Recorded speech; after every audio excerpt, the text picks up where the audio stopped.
Hello दोस्तों, बेटे आज हमारी रिवीजन क्लास नंबर 5 है और हम पीजीबीपी के क्वेश्चन आंसर देखने जा रहे हैं। इससे पहले हम पीजीबीपी की 2 पार्ट्स में क्लास अपलोड कर चुके हैं। उन दोनों क्लासेस में हमने कॉन्सेप्ट डिस्कस किए थे विद सम एग्जांपल्स। अभी हम आईसीआई मॉड्यूल से जो इलस्ट्रेशन और पीपी हैं प्रैक्टिकल प्रॉब्लम्स हैं उनको डिस्कस आज करेंगे। मिस्टर एक्स एक प्रोप्राइटर है, एंगेज है in manufacturing business, furnishes the following particular.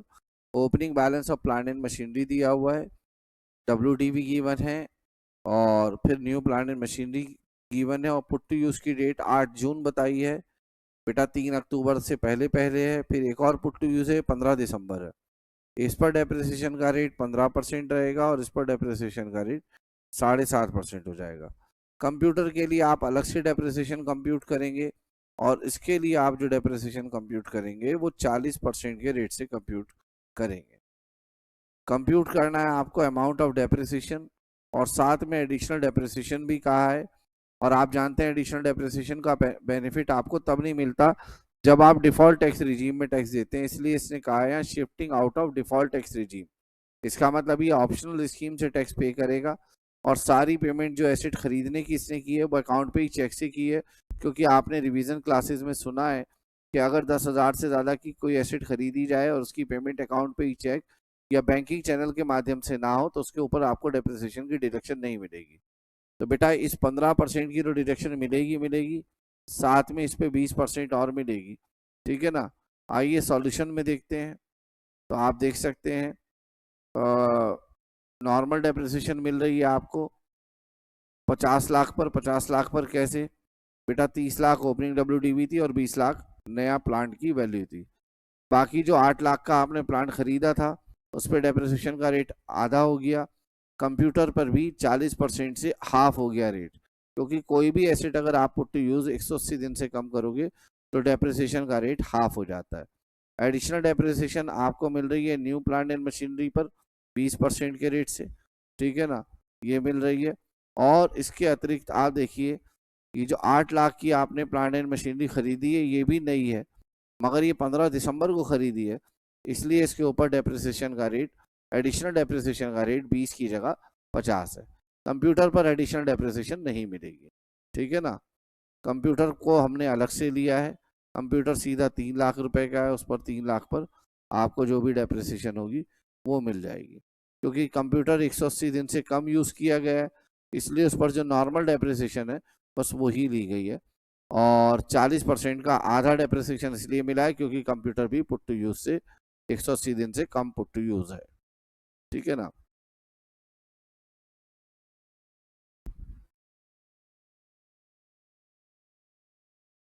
ये इलस्ट्रेशन नंबर 2 है। एक कार परचेज की है डॉक्टर सोमन ने 10 अगस्त 2021 को 5,25,000 की। पर्सनल यूज में इसको ले रहे हैं। 1 जुलाई 2024 को जब इसकी मार्केट वैल्यू 2.5 लाख रुपए रह गई तब ये इसको अपने बिजनेस में यूज करना शुरू करते हैं और इस पर जो डेप्रिसिएशन का रेट है वो 15% लेना है। वैसे भी नॉर्मल बिजनेसमैन को या प्रोफेशनल को 15% से ही व्हीकल पे डेप्रिसिएशन मिलता है। क्वेश्चन ये है कि जो 21-22 और 22-23 ईयर है उसका डेप्रिसिएशन हम माइनस करेंगे या नहीं। तो जवाब है नहीं। अगर कोई एसेट पहले आप जिस पर डेप्रिसिएशन नहीं ली है उसकी जब भी आप उसको बिजनेस में यूज करना शुरू करेंगे तो उसकी ओरिजिनल कॉस्ट पे ही डेप्रिसिएशन लगाएंगे। भले ही एसेट आपने 2 साल पहले खरीदी थी और 24-25 में फर्स्ट टाइम इसको पुट टू यूज कर रहे हैं, तो आप first time put to use कर रहे हैं तो 5,25,000 पर 24-25 में 15% के रेट से ही डेप्रिसिएशन आपको मिलेगा, कम नहीं मिलेगा। पूरा 15% डेप्रिसिएशन 24-25 में इसके ऊपर मिलेगा।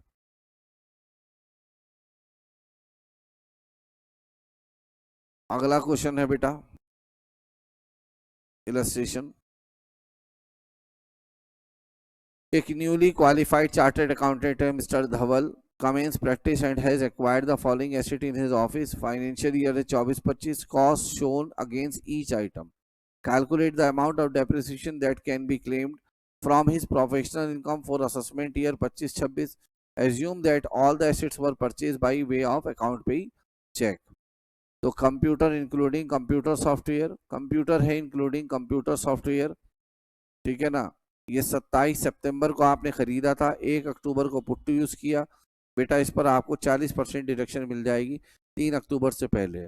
कंप्यूटर का यूपीएस है 8 अक्टूबर को खरीदा है, 40% का बेटा हाफ हो जाएगी क्योंकि 3 अक्टूबर के बाद है। कंप्यूटर का प्रिंटर है बेटा ये 1 अक्टूबर को है, 40% मिल जाएगा। बुक्स है other than the annual publication, ठीक है ना, और 12,000। इसका मतलब ये हुआ कि जो 1,000 है वो 1 अप्रैल को खरीदा है, उस 1,000 पर आपको 40% डेप्रिसिएशन मिलेगा। ऑफिस फर्नीचर है, इस पे 10% मिलेगा। लैपटॉप है, इस पे 20% मिलेगा। 20 क्यों? क्योंकि 8 अक्टूबर है, लैपटॉप भी बेटा कंप्यूटर में आता है। अब बस आप देख लीजिए बेटा, फर्नीचर पे 10 है, बाकी कंप्यूटर वगैरह पर 40% है ना, बुक्स पे भी 40% है। तो फर्नीचर पे तो हमने 10% लिया है, कंप्यूटर पे 40, फिर यूपीएस पे 20, फिर कंप्यूटर प्रिंटर पर भी बेटा 40, और लैपटॉप पर हमने 20 लिया है, बुक्स पर 40। अच्छा, इसमें अदर देन एनुअल पब्लिकेशन लिखा है, सॉरी बेटा वर्ड लिखा है यहाँ पे अदर देन एनुअल पब्लिकेशन, ठीक है ना, मैं इसको मिस कर गया। एनुअल पब्लिक मतलब अदर देन एनुअल पब्लिकेशन आपकी जो बुक्स हैं 12,000 हैं, क्योंकि जो एनुअल पब्लिकेशन होती हैं उनको मैगजीन में लिया जाता है, उन पर 100% डिडक्शन मिलती है 37 सबसेक्शन 1 में। ये सारी की सारी बुक्स एनुअल पब्लिकेशन के अलावा हैं, तो इन पे पूरे पर 40% डेप्रिसिएशन मिल जाएगा। इसीलिए क्वेश्चन में 40% डेप्रिसिएशन लिया गया है, क्योंकि एनुअल पब्लिकेशन और other than the annual publication, ठीक है ना, उन पर आपको बेटा 40% डेप्रिसिएशन मिल जाता है। इलस्ट्रेशन नंबर 4 है, मिस्टर गामा है, प्रोप्राइटर ने स्टार्ट किया है manufacture of tyres and tube motor vehicle का 1 जनवरी 2024 को। मैन्युफैक्चरिंग यूनिट सेटअप की गई 1 मई 2024 को। He commences his business operation 1 June 2024। Total cost of the plant and machinery installed 120 crore.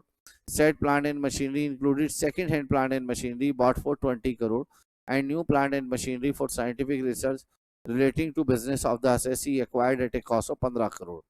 Compute करना है amount of depreciation allowable under section 32 of Income Tax Act for the assessment year 25-26.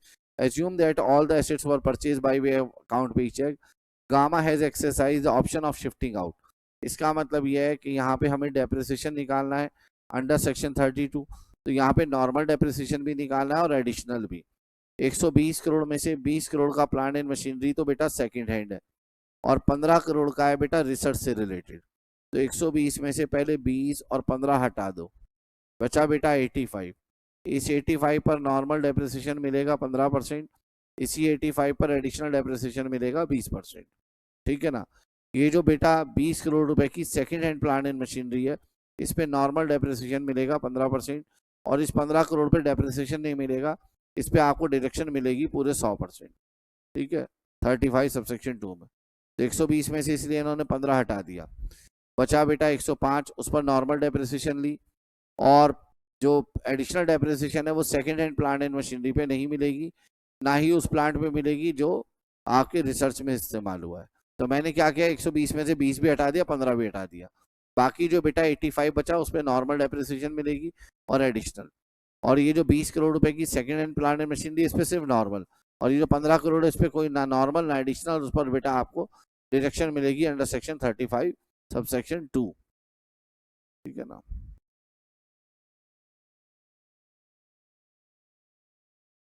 अगला illustration है, illustration number 5।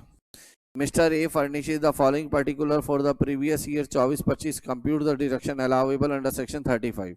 35 में scientific research को लेकर generally deduction मिलती है, और इनकम कंप्यूट करनी है under the head PGPP. Suppose ये डिफॉल्ट टैक्स रिजीम में टैक्स पे कर रहा है और सेकंड केस में नहीं कर रहा है। Amount paid to notified approved institute of scientific research, बेटा 100% डिडक्शन मिलेगी अगर ये ऑप्शनल स्कीम में टैक्स देगा, और डिफॉल्ट में देगा तो डिडक्शन नहीं मिलेगी। ये 2.5 लाख रुपए की 100% मिलेगी, डिफॉल्ट में नहीं मिलेगी, ठीक है ना। Amount paid to X limited company registered in India जिनका ऑब्जेक्ट साइंटिफिक रिसर्च है 100% मिलेगी, ऑप्शनल में डिफॉल्ट में नहीं मिलेगी। एक्सपेंडिचर इनकर्ड किया है in house scientific research and development facility as approved by prescribe authority, revenue expenditure किया है 3 लाख, यहाँ पे भी 100% डिडक्शन मिलेगी और यहाँ पे भी। और कैपिटल एक्सपेंडिचर किया लैंड जिसमें से 5 लाख की है, तो यहाँ 2.5 लाख की डिडक्शन मिलेगी, और यहाँ पे भी 2.5 लाख की मिलेगी, रेंट की नहीं मिलेगी। यानी कि साइंटिफिक रिसर्च पर रेवेन्यू और कैपिटल जो भी खर्चा किया जाएगा उसकी 100% डिडक्शन मिल जाएगी, डिफॉल्ट टैक्स रिजीम में भी और ऑप्शनल टैक्स रिजीम में भी, दोनों में डिडक्शन आपको मिल जाएगी। इसके बाद आता है जी इलस्ट्रेशन नंबर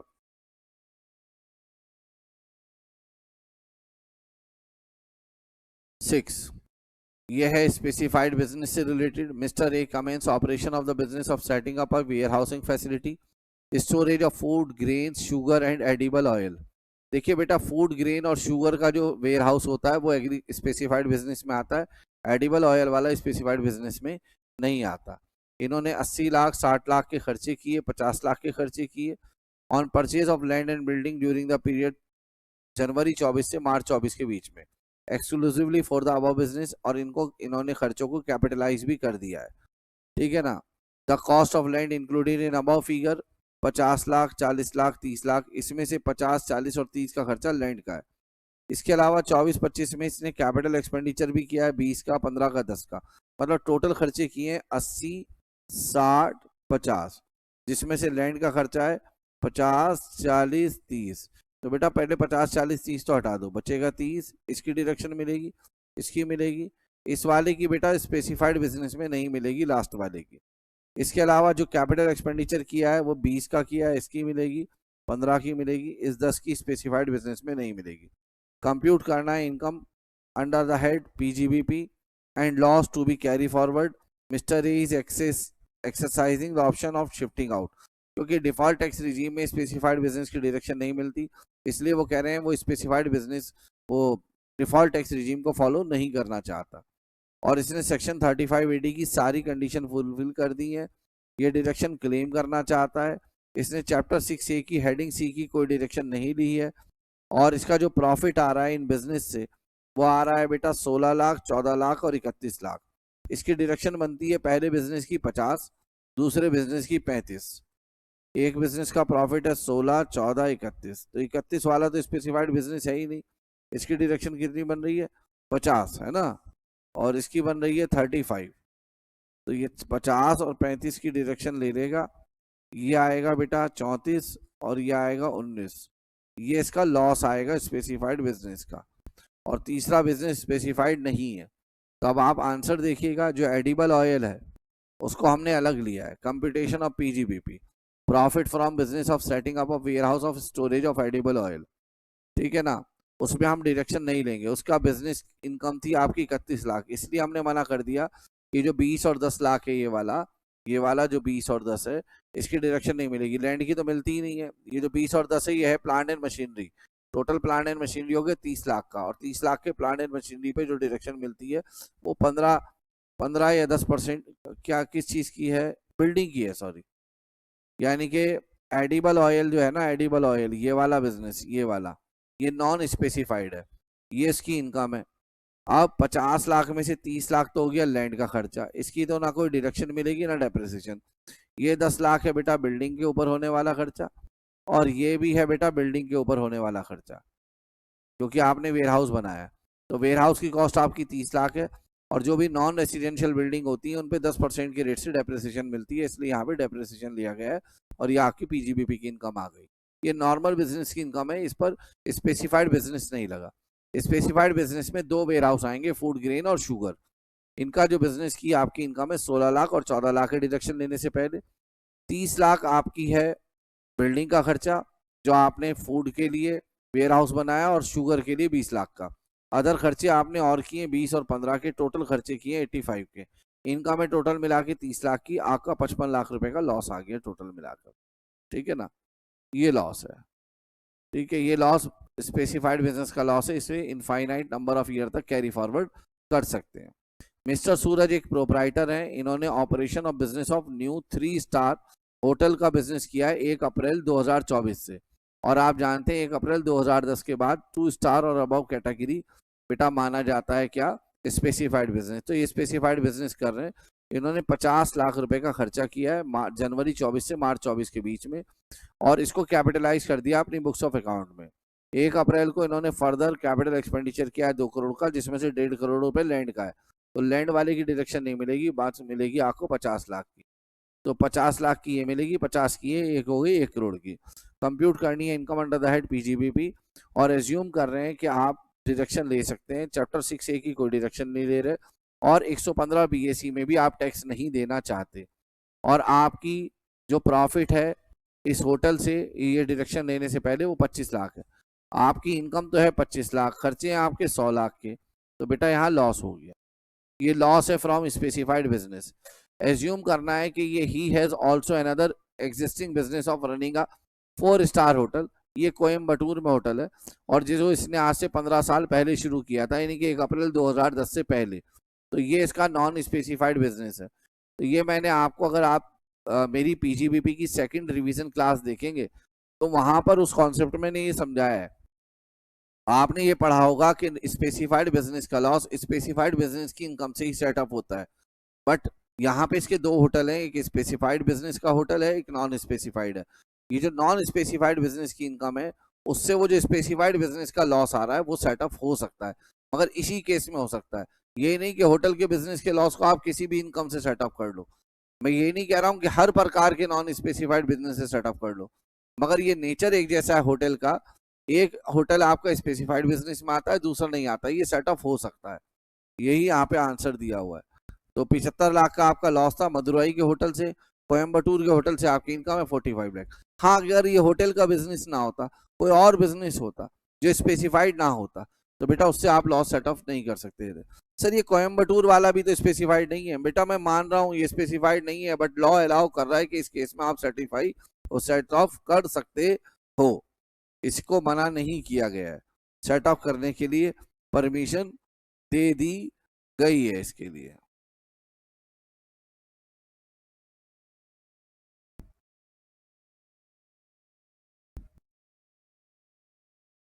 आगे चलिए जी।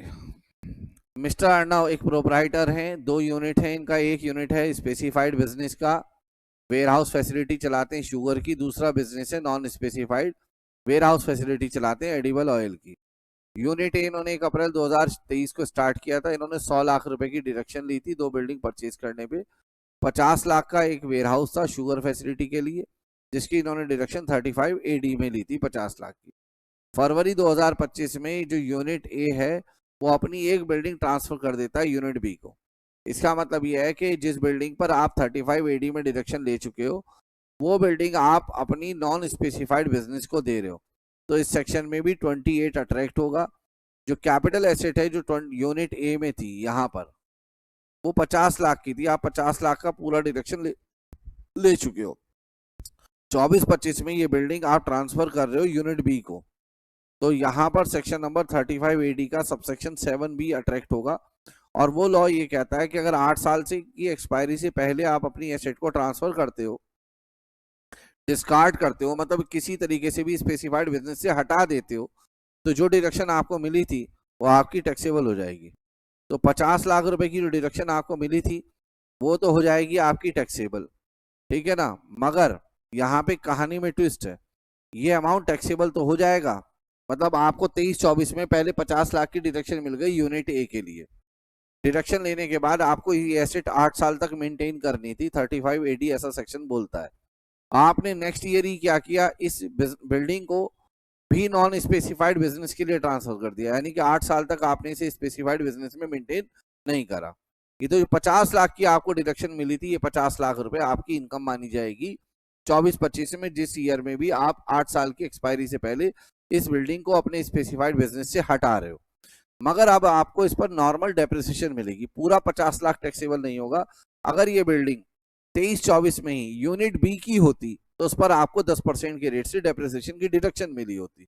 तो 50 लाख आपकी इनकम है और 5 लाख आपकी डिडक्शन है डेप्रिसिएशन के नाम पर, इसलिए आपकी इनकम पूरे 50 लाख नहीं है 45 लाख होगी।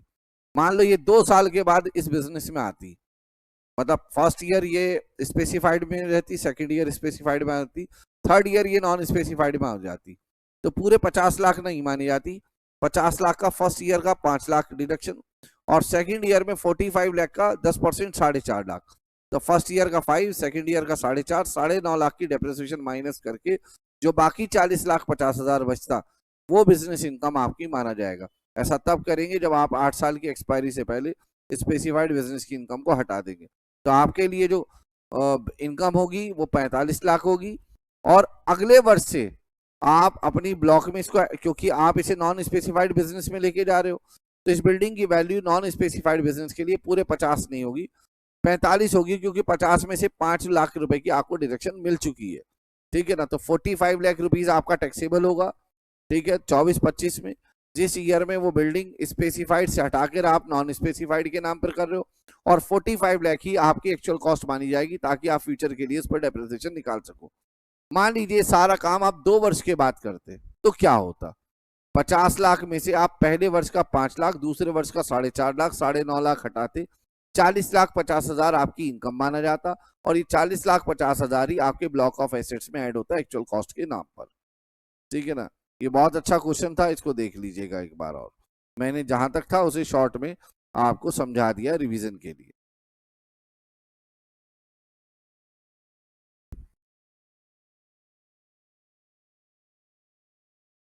ये इलस्ट्रेशन है, इलस्ट्रेशन नंबर 9, ये हम पढ़ने जा रहे हैं। इलस्ट्रेशन नंबर 9, डेल्टा है credited the following amount to the account of resident payee. Resident payee के नाम पर उन्होंने कुछ पेमेंट की है और इस पर टैक्स नहीं काटा है।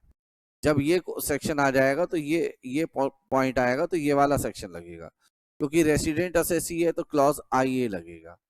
ठीक है ना। तो बताइए क्या कॉन्सिक्वेंस होंगे टैक्स ना काटने के। और ये 24-25 के अमाउंट है, आप बताइए। सैलरी दी है अपने एम्प्लॉय को, मिस्टर एक्स को, क्रेडिटेड एंड पेड इन मार्च, 12 लाख की सैलरी है बेटा, इसका 30% डिसअलाउ हो जाएगा। डायरेक्टर रेम्युनरेशन है मार्च 2025 का, पे किया गया अप्रैल में, कोई बात नहीं, इसका भी 30% क्या हो जाएगा, डिसअलाउ। कोई बच्चा कह सकता है कि डायरेक्टर पर तो 194J लगता है और उसकी लिमिट 30,000 है। तो याद रखिएगा डायरेक्टर के लिए 30,000 की लिमिट नहीं देखी जाती, बाकी और जो पेमेंट 194J में आती है उनके लिए ही थ्रेशोल्ड लिमिट देखी जाती है। ठीक है ना। ये उन बच्चों को बात समझ में आएगी जिन्होंने सेक्शन नंबर 194J को रीड किया है, अच्छे से पढ़ा है। ठीक है ना। फिलहाल 12 लाख का बेटा 30% और 28,000 का 30%। हाँ, अगर ये डायरेक्टर रेम्युनरेशन की जगह कोई professional fees, technical fees, non compete fees होती या रॉयल्टी होती और 28,000 का अमाउंट होता और टैक्स ना काटा जाता, कुछ भी डिसअलाउ नहीं होता, क्योंकि फिर 194J की जो लिमिट है वो लगती, और वो लिमिट है बेटा कितनी, 30,000। इसलिए यहाँ लिखा भी है, यहाँ टैक्स डिडक्टेबल है under 194J without any threshold limit. ये विदाउट एनी थ्रेशोल्ड लिमिट सिर्फ डायरेक्टर रेम्युनरेशन के लिए वर्ड यूज होता है। आइए फिर आगे। इलस्ट्रेशन 10, ड्यूरिंग फाइनेंशियल ईयर 24-25 कुछ पेमेंट हैं, एक्सपेंडिचर हैं जो मिस्टर राजा ने की है।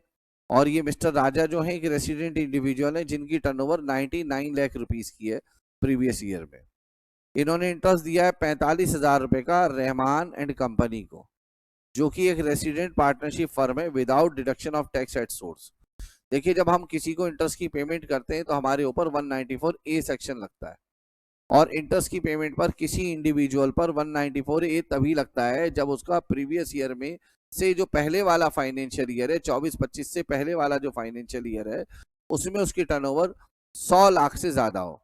और इसकी जो टर्नओवर है ईयर एंडेड 31 मार्च 24 पर, यानी कि ये टर्नओवर 23-24 की बता रखी है 99 लाख, ये 100 लाख से कम है, तो इसके ऊपर 194A, 194C, 194H, 194I, 194J mister राजा पे नहीं लगेगा, क्योंकि 24-25 से पहले वाले ईयर में इसकी टर्नओवर 100 लाख से ज्यादा नहीं है।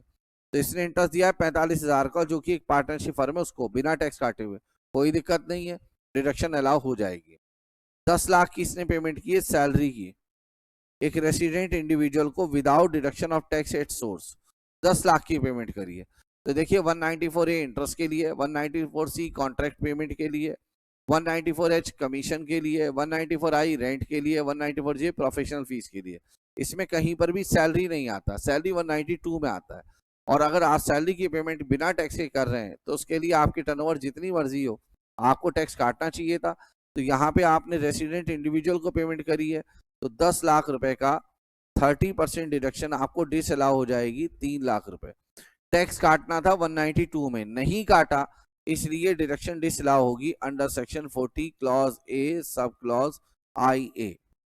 कमीशन दी है 16,000 की, कमीशन आती है 194H में मिस्टर विद्यासागर को, और 15,000 से ज्यादा की कमीशन किसी को भी दी जाए तो उस पर टीडीएस काटना बनता है, मगर यहाँ टीडीएस इसलिए नहीं बनेगा क्योंकि इसकी टर्नओवर 100 लाख रुपए से कम है। 194A, 194C, 194H, 194I, 194J, अच्छी जे ACHI, अच्छी जे 194 के ये 5 ऐसे सेक्शन है जो किसी इंडिविजुअल पर तब एप्लीकेबल होते हैं जब प्रीवियस ईयर से पहले वाले ईयर में, प्रीवियस ईयर 24-25 से उससे पहले वाला ईयर 23-24 है, उसमें टर्नओवर आपकी 100 लाख से ज्यादा हो। अगर आप बिजनेसमैन है और प्रोफेशनल है तो 50 लाख से ज्यादा की टर्नओवर हो, तब ये आपके ऊपर सेक्शन लगते हैं। तो इसके ऊपर ये 194A नहीं लगेगा और 194H भी नहीं लगेगा। हाँ, सैलरी 194ACHIJ में नहीं आता, इसलिए उसके ऊपर लगेगा। तो देखिए हमने कहा 194A नहीं लगेगा, फर्स्ट के आंसर में लास्ट में लिखा होगा disallowance is not attracted, disallow नहीं होगा।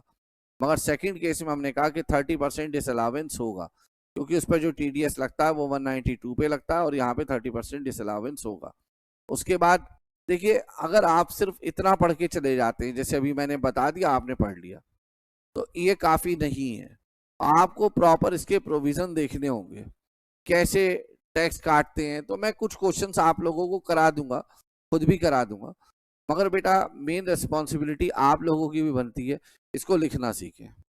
तो मैं देखिए मैं जहां तक हो सकेगा मैं कराऊंगा, बिल्कुल कराऊंगा। जैसे मैंने ये पीजीबीपी की एक क्लास है, इसके बाद डिडक्शन का रिवीजन आ जाएगा, सैलरी आ जाएगा, हाउस प्रॉपर्टी आ जाएगा। तो मगर हो सकता है कि मैं सारी चीजें कवर ना करा पाऊँ 30 अप्रैल तक। मेरी कोशिश रहेगी उससे पहले पहले मैं सारी चीजें आपके यूट्यूब चैनल पर अपलोड कर दूं, क्योंकि समय लगता है एक एक सेक्शन कराने में। अगर मैं इसको लिखने लगूं तो समय इसका 3 गुना लगेगा। मगर बेटा आपको लिखना सीखना है, आपको ये आंसर जो है लिख कर आना है। अगर आप चाहें तो इसके लिखने के रेफरेंस के लिए आप मुझसे लिंक मांग सकते हैं, कोई भी कमेंट में डाल दे, यूट्यूब की इसी वीडियो की कमेंट में डाल दे कि हमें टीडीएस के क्वेश्चन को लिखना सीखना है सर, हमें लिंक दे दो। तो मेरी जो पुरानी क्लासेस हैं उसमें मैंने लिखना पूरा सिखाया है बच्चों को, ठीक है। तो उससे क्या फायदा आपको मिलेगा, उससे ये फायदा आपको मिलेगा कि आप लेट नहीं होंगे, मेरा वेट नहीं करना पड़ेगा आपको, ठीक है ना। मेरे पास भी टाइम की लिमिटेशन है, और भी क्लासेस होती हैं, रेगुलर बैच भी चल रहा है, उसमें भी समय लगाना होता है, घर परिवार भी है। मगर मैं जितना हो सकेगा बेटा 30 अप्रैल तक ज्यादा से ज्यादा आपके सामने आऊंगा। एमसीक्यू भी है, अभी पीवाईक्यू है, तो हो सकता है कोई चीज अप डाउन हो जाए, मान लीजिए मैं सेट ऑफ के क्वेश्चंस ना करा पाऊं, तो आप बेटा मेरा वेट मत करिए। सेट ऑफ के, रेसिडेंशियल स्टेटस के, क्लबिंग के और टीडीएस टीसीएस का एक एक क्वेश्चन प्रॉपर तरीके से लिखवा कर मैंने यूट्यूब पर डाला हुआ है, आप प्लीज वहां से देख लें उसको, ठीक है। किसी को ना मिले वो लिंक मुझसे ले ले। हाँ, उसमें कोई आपको लगता है कि अमेंडमेंट है तो उसको मैं डिस्कस कर दूंगा, ठीक है। मगर मेरी कोशिश रहेगी कि मैं फ्रेश तरीके से भी करा दूं, मगर उसका मैं प्रॉमिस नहीं करता। और 15,000 पे भी आप देखिएगा डिसअलाउंस अट्रैक्ट नहीं होगा। इसके बाद आइए जी,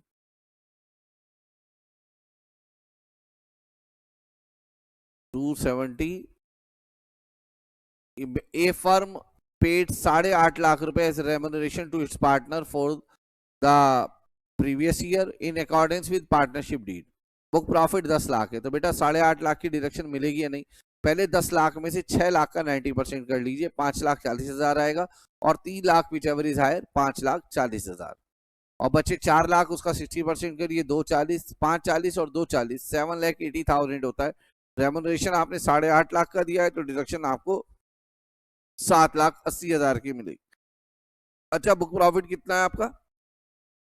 10 लाख। अगर उसमें से 780 माइनस कर देंगे तो 2,20,000 आएगा, वो आपकी पीजीबीबी की इनकम आ जाएगा। Rao and Jain, a partnership firm, consists 2 partner, reports a net profit 17 lakh before deduction of following item. Salary 40,000 रुपए each per month payable to 2 working partner of the firm. और ये as per the partnership deed है। इस 17 लाख में से हमने अभी तक डिडक्शन नहीं ली है सैलरी की, ये तो अच्छी बात है। बुक प्रॉफिट निकालने के लिए सैलरी की डिडक्शन मिलती भी नहीं है, आपको मिलती भी नहीं है, आपने ली भी नहीं है, तो डिडक्शन लेनी भी नहीं थी और आपने ली भी नहीं, तो कुछ मत करना इस पॉइंट को अभी बुक प्रॉफिट निकालते समय। डेप्रिसिएशन है प्लांट एंड मशीनरी पर 1.5 लाख, ये 1.5 लाख बेटा माइनस कर देना, क्योंकि बुक प्रॉफिट निकालने के लिए सैलरी टू वर्किंग पार्टनर को छोड़ के बाकी सबकी डिडक्शन आप ले दें। इंटरेस्ट है 15% के रेट से और इंटरेस्ट का अमाउंट आ रहा है 5 लाख। बेटा आपको 5 लाख की डिडक्शन नहीं मिलेगी, ये 5 लाख 15% के बराबर है, इसे 15% से डिवाइड करो, 12% से मल्टीप्लाई करो, बताओ कितना आएगा। तो बच्चों ने बताया मुझे 4 लाख आएगा, ये 4 लाख माइनस कर दो, 17 लाख में से टोटल 5.5 लाख माइनस कर दो, 11.5 लाख आएगा। ये 11.5 लाख रुपए आपका बुक प्रॉफिट है, ये बुक प्रॉफिट आया। इस बुक प्रॉफिट में से दो पार्ट करो, 6 लाख को अलग करो और बाकी 5.5 लाख अलग करो। इस 6 लाख का 90% करो जो कि 5,40,000 आएगा, और ये 3 लाख से हायर है इसलिए 540 लेंगे, और इसका 60% करो, बेटा ये आएगा 3,30,000। तो 5,40,000 और 3,30,000 मिला के बना 8,70,000। आप अपने पार्टनर्स को, अच्छा 5 लाख कैपिटल का अमाउंट दिया, कह रहे हैं 5 लाख की इंटरेस्ट का अमाउंट नहीं है, कैपिटल का अमाउंट है, कोई बात नहीं हम कैपिटल ले लेते हैं जी। कह रहे हैं ये आपने जो आपने इंटरेस्ट का अमाउंट पढ़ा है ये इंटरेस्ट का अमाउंट नहीं है, कैपिटल का अमाउंट है। ठीक है बेटा, यहाँ लिखा हुआ है बेटा ये अमाउंट ऑफ कैपिटल है, एलिजिबल है इंटरेस्ट के लिए, हमने इंटरेस्ट पढ़ लिया, अमाउंट ऑफ कैपिटल है, सॉरी बेटा। 12% के रेट से इसकी डिडक्शन मिलेगी, 15% नहीं मिलेगी, वो मिलेगी 60,000। तो 17 लाख में से बेटा 1.5 लाख और 60,000 2,10,000 माइनस कर दो, यह आएगा 14,90,000। 14,90,000 में से ये बुक प्रॉफिट आया, 6 लाख अलग करो और 8,90,000 अलग कर दो, 6 लाख का 90% आएगा 5,40,000, और बेटा 8,90,000 का 60% निकाल दो, वो आएगा 5,24,000, 34,000, 5,34,000, दोनों को मिलाओ 10,74,000 आएगा। ये आपकी लिमिट आ गई सेक्शन नंबर 40 क्लॉज बी में। 40,000 रुपए के महीना के हिसाब से दो पार्टनर्स का 12 महीने का सैलरी बनता है 9,60,000 रुपए। तो 9,60,000 की जो लिमिट है वो लिमिट के अंदर आ रही है 1074 में, तो आपको 9,60,000 की डिडक्शन मिल जाएगी। 14,90,000 रुपए आपका बुक प्रॉफिट था, 9,60,000 की आपको डिडक्शन मिल जाएगी, आपकी पीजीबीपी की इनकम आ जाएगी। तो आपका बुक प्रॉफिट आया है 14,90,000 और अलावेबल सैलरी आई है आपकी 9,60,000। अगर इसमें पीजीबीपी की इनकम कोई पूछ ले तो 14,90,000 से 9,60,000 माइनस कर देना, ये 14,90,000 है। और आप चेक कर सकते हैं 10,74,000 आया है, मगर आपकी जो सैलरी आप पार्टनर को दे रहे हैं वो 9,60 की। हाँ अगर 10,74,000 से ज्यादा की सैलरी देते 10,74,000 से ज्यादा, तो फिर आपको डिडक्शन 10,74,000 की मिलती है। अगर इसमें कोई पीजीबीपी की इनकम पूछ ले तो आप इस 14 लाख में से 960 माइनस कर देना, और जो बचेगा बेटा वो बचेगा 5,30,000, वो आपकी पीजीबीपी की इनकम होगी।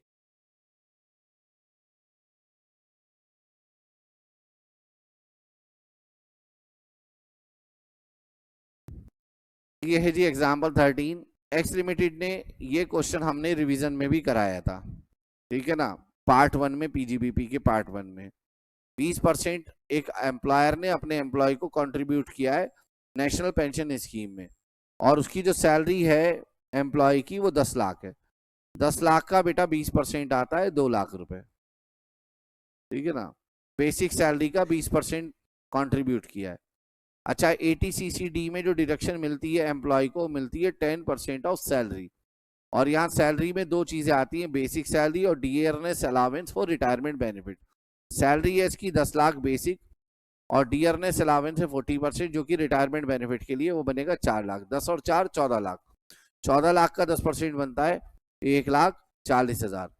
तो जो एम्प्लॉय है उसको सेक्शन नंबर 80CCD सबसेक्शन 2 में एम्प्लॉयर कंट्रीब्यूशन के नाम पर सैलरी का 10% और अमाउंट डिपॉजिटेड बाय एम्प्लॉयर जो कि 2 लाख है, दोनों में जो लोअर होगा उसकी डिडक्शन मिलेगी, यानी कि 1,40 की।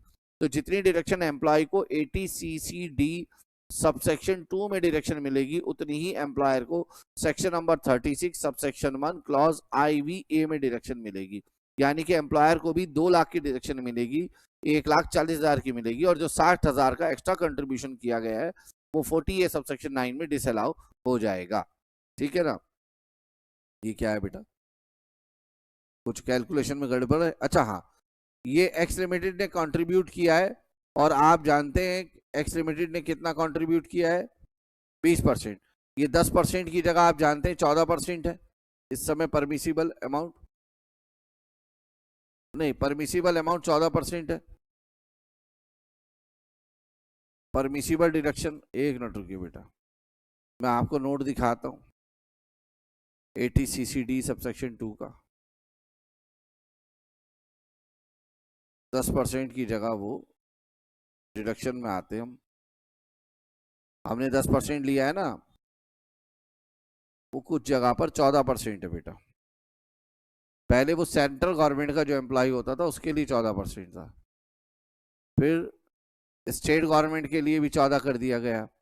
मगर इसमें ना एक अमेंडमेंट आई अभी, और वो अमेंडमेंट क्या है वो देख लो बेटा आप। ये 10% की जगह आप 14% लेंगे सैलरी का। ये मैं सेक्शन आपको 80CCD दिखा रहा हूँ डिडक्शन के चैप्टर से। 14% लेंगे in case of central government और स्टेट गवर्नमेंट एम्प्लॉयर। ये ऑप्शनल स्कीम है, बट अगर आप टैक्स डिफॉल्ट स्कीम में देते हैं तो फिर आपका एम्प्लॉयर कोई भी हो, सेंट्रल गवर्नमेंट हो, स्टेट गवर्नमेंट हो, फिर सभी एम्प्लॉयर के लिए डिडक्शन की जो लिमिट है 14% है। जो हमारा क्वेश्चन है उसमें कहीं नहीं दिया कि आप क्या कर रहे हैं, उसमें हमने ये मान लिया कि हम डिफॉल्ट स्कीम से टैक्स पे कर रहे हैं, क्योंकि क्वेश्चन साइलेंट है, और क्वेश्चन जब साइलेंट होता है तो हम डिफॉल्ट स्कीम लेते हैं। तो बेटा उस क्वेश्चन में जो हम 10% की कैलकुलेशन कर रहे थे वो 10% ना लेकर यहाँ 14% लेंगे, और 14 लाख का 14% आएगा 1,96,000। अगर यहाँ साफ लिख दिया जाता कि ऑप्शनल स्कीम है तो फिर हमारी कैलकुलेशन सही थी, बट हम यहाँ पे ये अमेंडमेंट है, याद रखना, और ये एग्जाम के लिए मोस्ट इंपॉर्टेंट क्वेश्चन में से एक है बेटा। अमेंडमेंट है ये, डिडक्शन में आपको पढ़ने को मिलेगी मेरी रिवीजन क्लास में ये, ठीक है ना, इसीलिए मैंने डिडक्शन के नोट्स आपको दिखाए। तो यहाँ पर क्वेश्चन साइलेंट है, बताया नहीं गया कि डिफॉल्ट स्कीम है ऑप्शनल स्कीम है। तो हम जब क्वेश्चन साइलेंट होता है तो हम डिफॉल्ट स्कीम एज्यूम करते हैं, और उसमें 14% लिया जाएगा 10 की जगह। ये हमसे मिस्टेक हुई कैलकुलेशन में।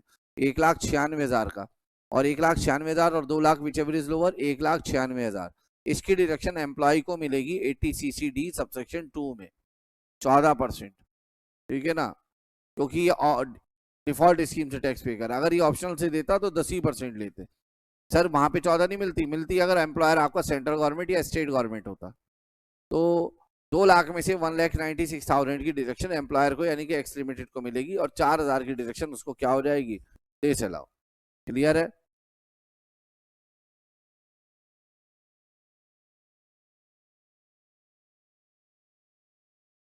हरी एक इंडिविजुअल है, carry on the business of purchase and sale of agriculture commodity like paddy, wheat, agriculture produce खरीद रहा है। He borrowed loan from Andhra financial corporation and Indian bank and has not paid interest as detail under. Andhra Pradesh state को इसने 15 लाख का interest और Indian bank को 30 लाख का interest इन्होंने देना था। और while restructuring the loan facility of Hari during the previous year 24-25 converted the above interest payable to Hari to them as a loan repayable in 60 equal installment। ये जो interest देना था 45 लाख का, उन्होंने बैंक वालों ने इसे भी लोन बना दिया।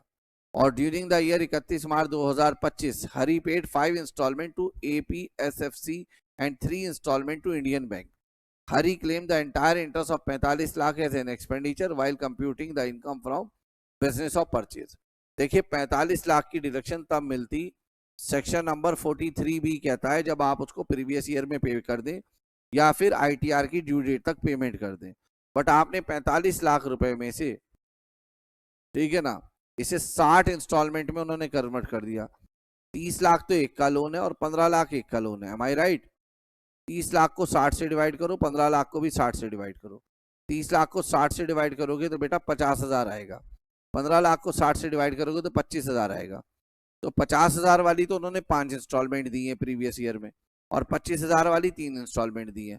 तो जितना इंस्टॉलमेंट आपने पे किया बस उसी की डिडक्शन मिलेगी, उसके अलावा और कोई डिडक्शन नहीं मिलेगी। आप चेक कर सकते हैं।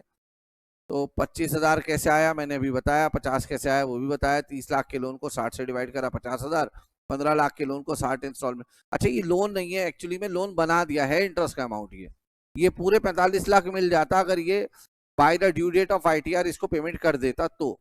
बट इसने पेमेंट नहीं करी, तो जो पेमेंट की है प्रीवियस ईयर में सिर्फ उसकी डिडक्शन मिलेगी, यानी कि 2,75,000 की।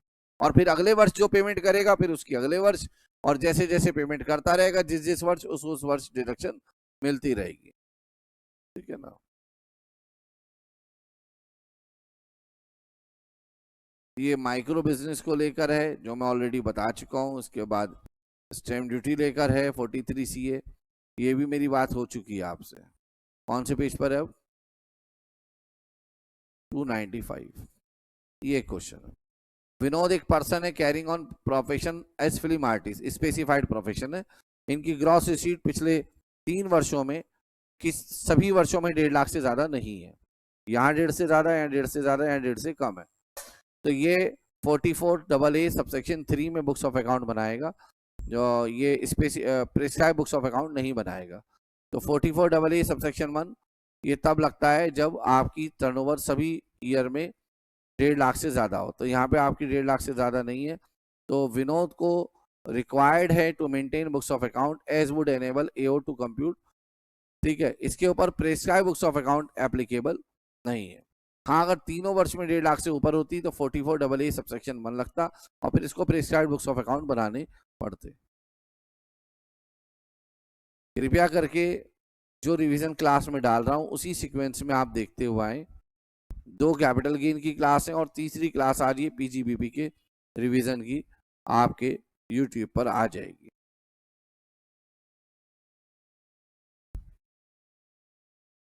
ये कुछ एग्जाम्पल्स हैं, उसके नीचे एक इलस्ट्रेशन है। Mister Parveen engage in retail trader reports a turnover 2,98,50,000 for the financial year 24-25। Amount receive in cash 14 lakh रुपए। आप चेक करेंगे 2,98,50,000 का 5% कितना बनता है। सबसे पहले आप ये चेक कर लें इसका 5% कितना बनता है। 14,92,500 यानी कि 5% से भी कम ये कैश में है। तो इस केस में आप 3 करोड़ रुपए तक 44AD को फॉलो कर सकते हैं। और बैलेंस इसको प्रिस्क्राइब इलेक्ट्रॉनिक मोड से पैसा मिला है। His income from the said business as per books of account 15 lakh है। इसकी इनकम बुक्स ऑफ अकाउंट के हिसाब से 15 लाख है। Computed as per the provision of chapter 4D PGBP of the income tax act. Retail trade is the only source of income, इसका only source of income है mister Parveen का। और assessment year 24-25 इसका first year है for which he declared his business income in accordance with the provision of प्रीडम्पटिव।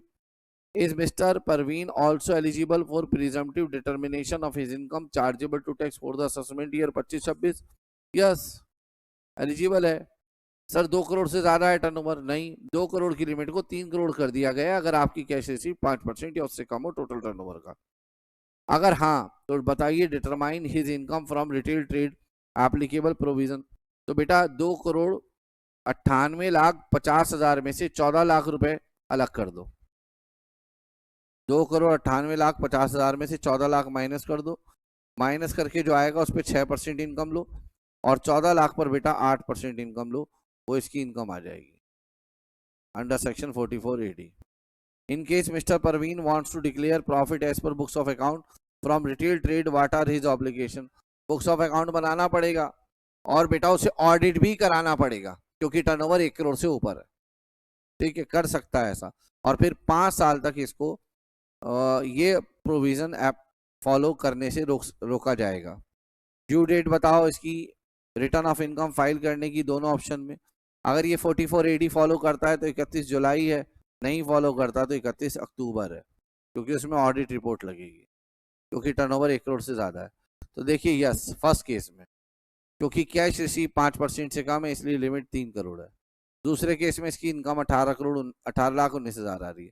तीसरे case में कहा जा रहा है कि वो डिक्लेयर कर सकता है प्रॉफिट को, ठीक है ना, और ये कह सकता है मगर इसे 5 साल तक बेटा 25-26 से लेकर 29-30 तक ये एलिजिबल नहीं होगा to claim the presumptive taxation. इसके अतिरिक्त इसको बेटा बुक्स ऑफ अकाउंट बनाने पड़ेंगे। ये लिखा है consequently Parveen is required to maintain books of account और उनको ऑडिट भी कराना पड़ेगा क्योंकि इसकी इनकम और टर्नओवर लिमिट से ज़्यादा है। अगर ये प्रिजम्पटिव इनकम फॉलो करता है तो 31 जुलाई ITR की डेट है और फॉलो नहीं करता तो ऑडिट कराना पड़ेगा तो 31 अक्टूबर है।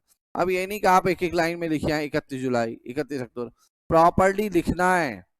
इसको लिखने के लिए आप प्रैक्टिस करिए। सिर्फ हमारी क्लास से आपको ओवरव्यू मिल रहा है, आप लिखिए इसको, ठीक है ना, लिख के करिए। क्वेश्चन नंबर 17 है, ये उन लोगों के लिए क्लास है जिन्होंने एक बार क्वेश्चन कर लिया और क्वेश्चन के करने में कमियां आ रही हैं उनसे, उनको वो देखें इस क्लास को पूरा पूरा। वरना आप पहले क्वेश्चंस करिए, जब आपको लगे गलती हो रही है आप फौरन जाइए वीडियो पे और क्लास को देखिए कि टीचर क्या बोल रहा है। अब आइए इलस्ट्रेशन 17, कॉन्सेप्ट की सारी क्लास देखिए आप। कॉन्सेप्ट का रिवीजन मेरे साथ करिए और उसके बाद बेटा आप देखिए क्वेश्चन करिए। क्वेश्चन में गलतियां हो रही हैं तो फिर आप वीडियो खोलिए और क्वेश्चन को फटाफट देखिए। मिस्टर एक्स ने कमेंट्स किया business of operating goods vehicle, यहाँ 44 ई लगेगा। लाइट व्हीकल वो होते हैं जिनका वेट 12,000 से कम हो, बेटा ये लाइट व्हीकल है ये वाले, और ये दोनों हैवी हैं लास्ट वाले। तो 2 और 1 3 और 3 6 और 1 7 और 2 9 और 1 10 से ज्यादा व्हीकल नहीं है। तो जो ये जो 2 व्हीकल हैं इनकी इनकम मानी जाएगी 7,500 रुपये महीना पूरे 12 महीने की। इसकी 7,500 रुपये सेकंड वाले की। इसकी 15 मार्च 2025 को खरीदा है तो सिर्फ 1 महीने की इनकम। जो 3 व्हीकल हैं जिसका वेट 10,000 है उनकी भी 7,500 रुपये महीना, और जुलाई से इसकी इनकम लेना 9 मंथ्स की। फिर 11,000 वाले किलोग्राम की एक व्हीकल है 7,500 इंटू में जनवरी फरवरी मार्च की इनकम। मगर ये जो 15,000 वाले वेट हैं ये हैवी व्हीकल है, तो दो को मल्टीप्लाई करना 5वें केस में 15,000 रुपए से, क्योंकि 1,000 रुपए पर मैट्रिक टन। अगस्त में खरीदा गया है तो अगस्त से कंप्यूट करिएगा, इंटू में 8 महीने कर देना। फिर ऐसी 15,000 इंटू में बेटा फरवरी और मार्च सिर्फ 2 महीने से मल्टीप्लाई करना, आपकी इनकम आ जाएगी। कह रहे हैं कि आपका आंसर चेंज हो जाएगा अगर goods vehicle purchase in April 2024 were put to use in July 2024। नहीं, हमारा आंसर चेंज नहीं होगा, पुट टू यूज आपने कभी भी किया हो, ठीक है। तो आप अपनी इनकम निकाल लेंगे, और इन्होंने इनकम कैसे निकाली है इनके हिसाब से मत जाना, कंफ्यूजिंग कर जाएगा आपको। जो हम इनकम निकालेंगे और इनकी इनकम जो आएगी लास्ट में वो सेम आएगी, ठीक है ना, वो निकाल लेना। और कह रहे हैं आंसर आपका सेम रहेगा, आप पुट टू यूज कभी भी करिए, ठीक है ना, पुट टू यूज से फर्क नहीं पड़ेगा आपके पास व्हीकल अगर है।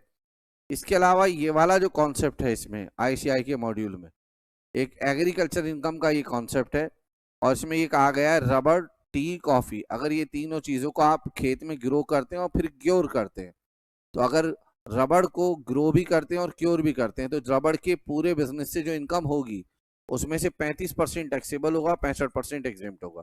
इसी तरीके से कॉफी को खेतों में उगाते हैं, फिर कॉफी को प्रोसेस करते हैं फैक्ट्री में ले जाकर, टोटल जो इनकम नेट आएगी आपका उसका 25% टैक्सेबल होगा, 75% एग्जेम्प्ट होगा अगर सिर्फ ग्रोन एंड क्योर करते हैं। बट अगर आप ग्रोन क्योर रोस्टेड और ग्राउंडेड करते हैं तो फिर बेटा 40% टैक्सेबल इनकम, 60% एग्जेम्प्ट इनकम।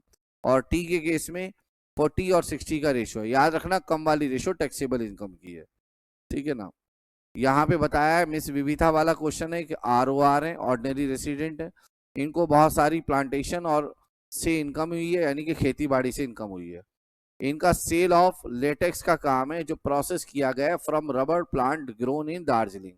इनकी इनकम है बेटा इस 3 लाख में से 35% टैक्सेबल होगा, 65% एग्जेम्प्ट, यहाँ मैं ऊपर टैक्सेबल लिख रहा हूँ। Income from sale of coffee grown and cure, सिर्फ ग्रोन एंड क्योर है, 25% टैक्सेबल होगा।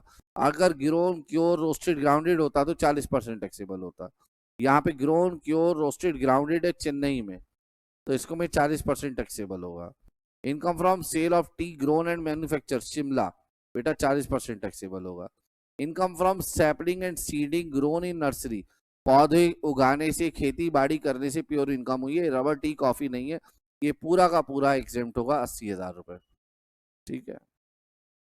क्योंकि खेती बाड़ी से कोई भी इनकम होती है उसकी डेफिनेशन खेती बाड़ी की सेक्शन नंबर 2 सबसेक्शन 1A में दी गई है, जो कि मैं एग्रीकल्चर इनकम मैंने डाला हुआ है, ठीक है। ये इसकी डेफिनेशन दी गई है 2(1)A में, और 2(1)A में साफ किया कहा गया है कि आप खेती बाड़ी से या पौधे उगाने से या नर्सरी चलाने से आप इनकम कमाते हैं तो आपकी खेती बाड़ी की या एग्रीकल्चर की इनकम मानी जाती है। अब आते हैं हम प्रैक्टिकल प्रॉब्लम पर। सेल कंसिडरेशन कहाँ मिला है? अच्छा एक मिनट, इस क्वेश्चन में जो तीसरा पॉइंट था अभी जो हम क्वेश्चन कर रहे थे उसमें वो जो हमने खेती बाड़ी की थी वो कोलंबो में की थी, इस पर मेरा ध्यान नहीं गया। कोलंबो श्रीलंका की कैपिटल है, तो इसके इसमें ये पूरा अमाउंट टैक्सेबल होगा, पूरा 40%। सिर्फ खेती बाड़ी तभी एग्जेम्प्ट होती है जब वो इंडिया में हो, इसलिए इस केस में पूरा 100% बेटा टैक्सेबल अमाउंट होगा। इन चीज़ों को ध्यान से देखना, खेती बाड़ी इंडिया में होगी, ग्रोन इंडिया में किया गया हो, खेती बाड़ी इंडिया में की गई हो, तभी एग्जेम्पशन मिल सकती है टी कॉफी रबड़ में। अगर खेती बाड़ी इंडिया से बाहर की गई है टी कॉफी रबड़ की तो फिर कुछ भी एग्जेम्प्ट नहीं है, पूरा अमाउंट टैक्सेबल होगा।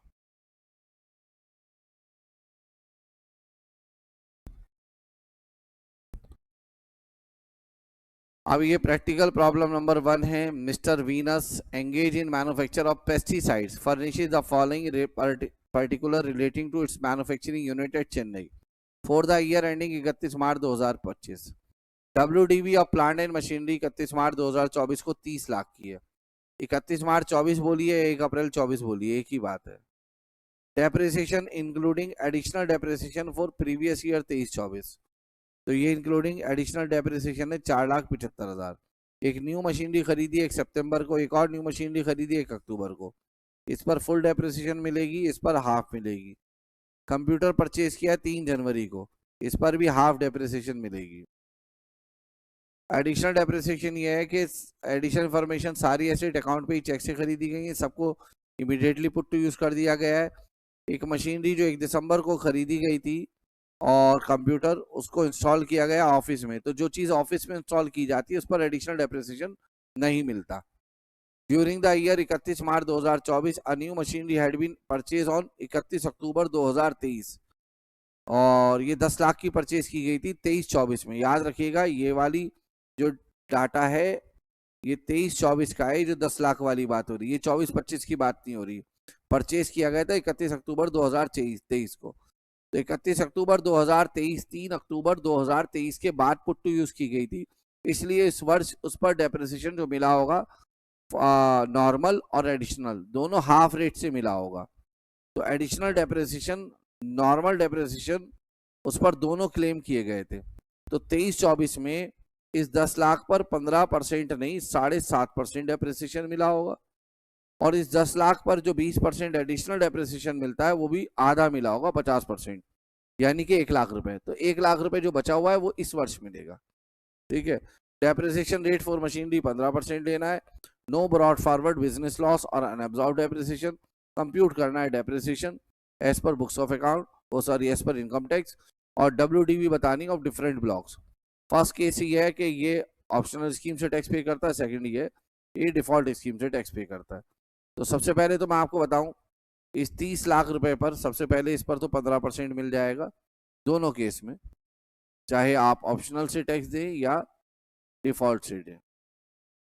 ठीक है। जो डेप्रिसिएशन है ये डेप्रिसिएशन का अमाउंट है बेटा, इंक्लूडिंग एडिशनल डेप्रिसिएशन 23-24 का।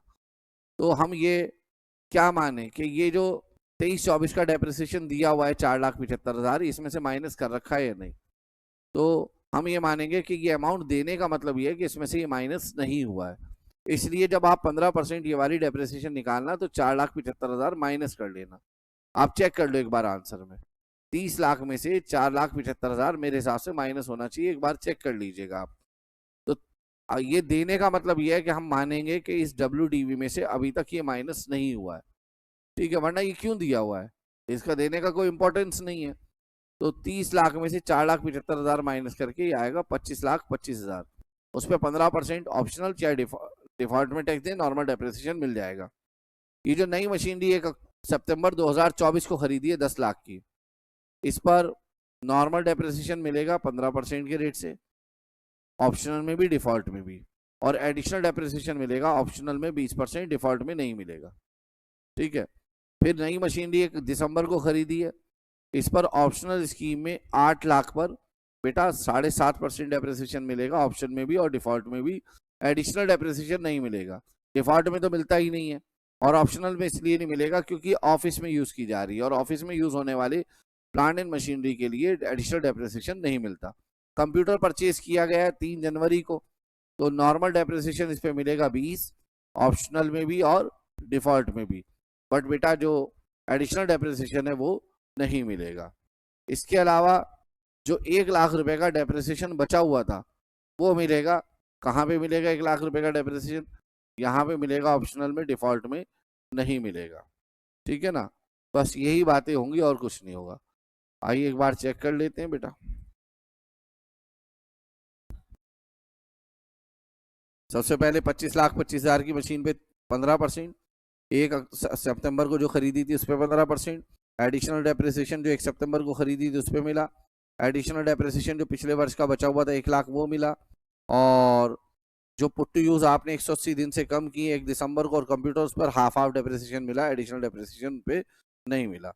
और फिर ये दोबारा क्वेश्चन किया गया है और जिसमें हमने ये देखा है कि कोई भी एडिशनल डेप्रिसिएशन नहीं मिला है, सिर्फ नॉर्मल डेप्रिसिएशन मिलेगा। ठीक है, तो 2 बार इसमें कैलकुलेशन की गई है। ठीक है, क्वेश्चन नंबर 2 है, mister Abhimanyu is engage in the business of generation and distribution of electric power. He opt to claim depreciation on WDV for income tax purpose. इन्होंने डेप्रिसिएशन डब्ल्यूडीवी पे क्लेम करेंगे।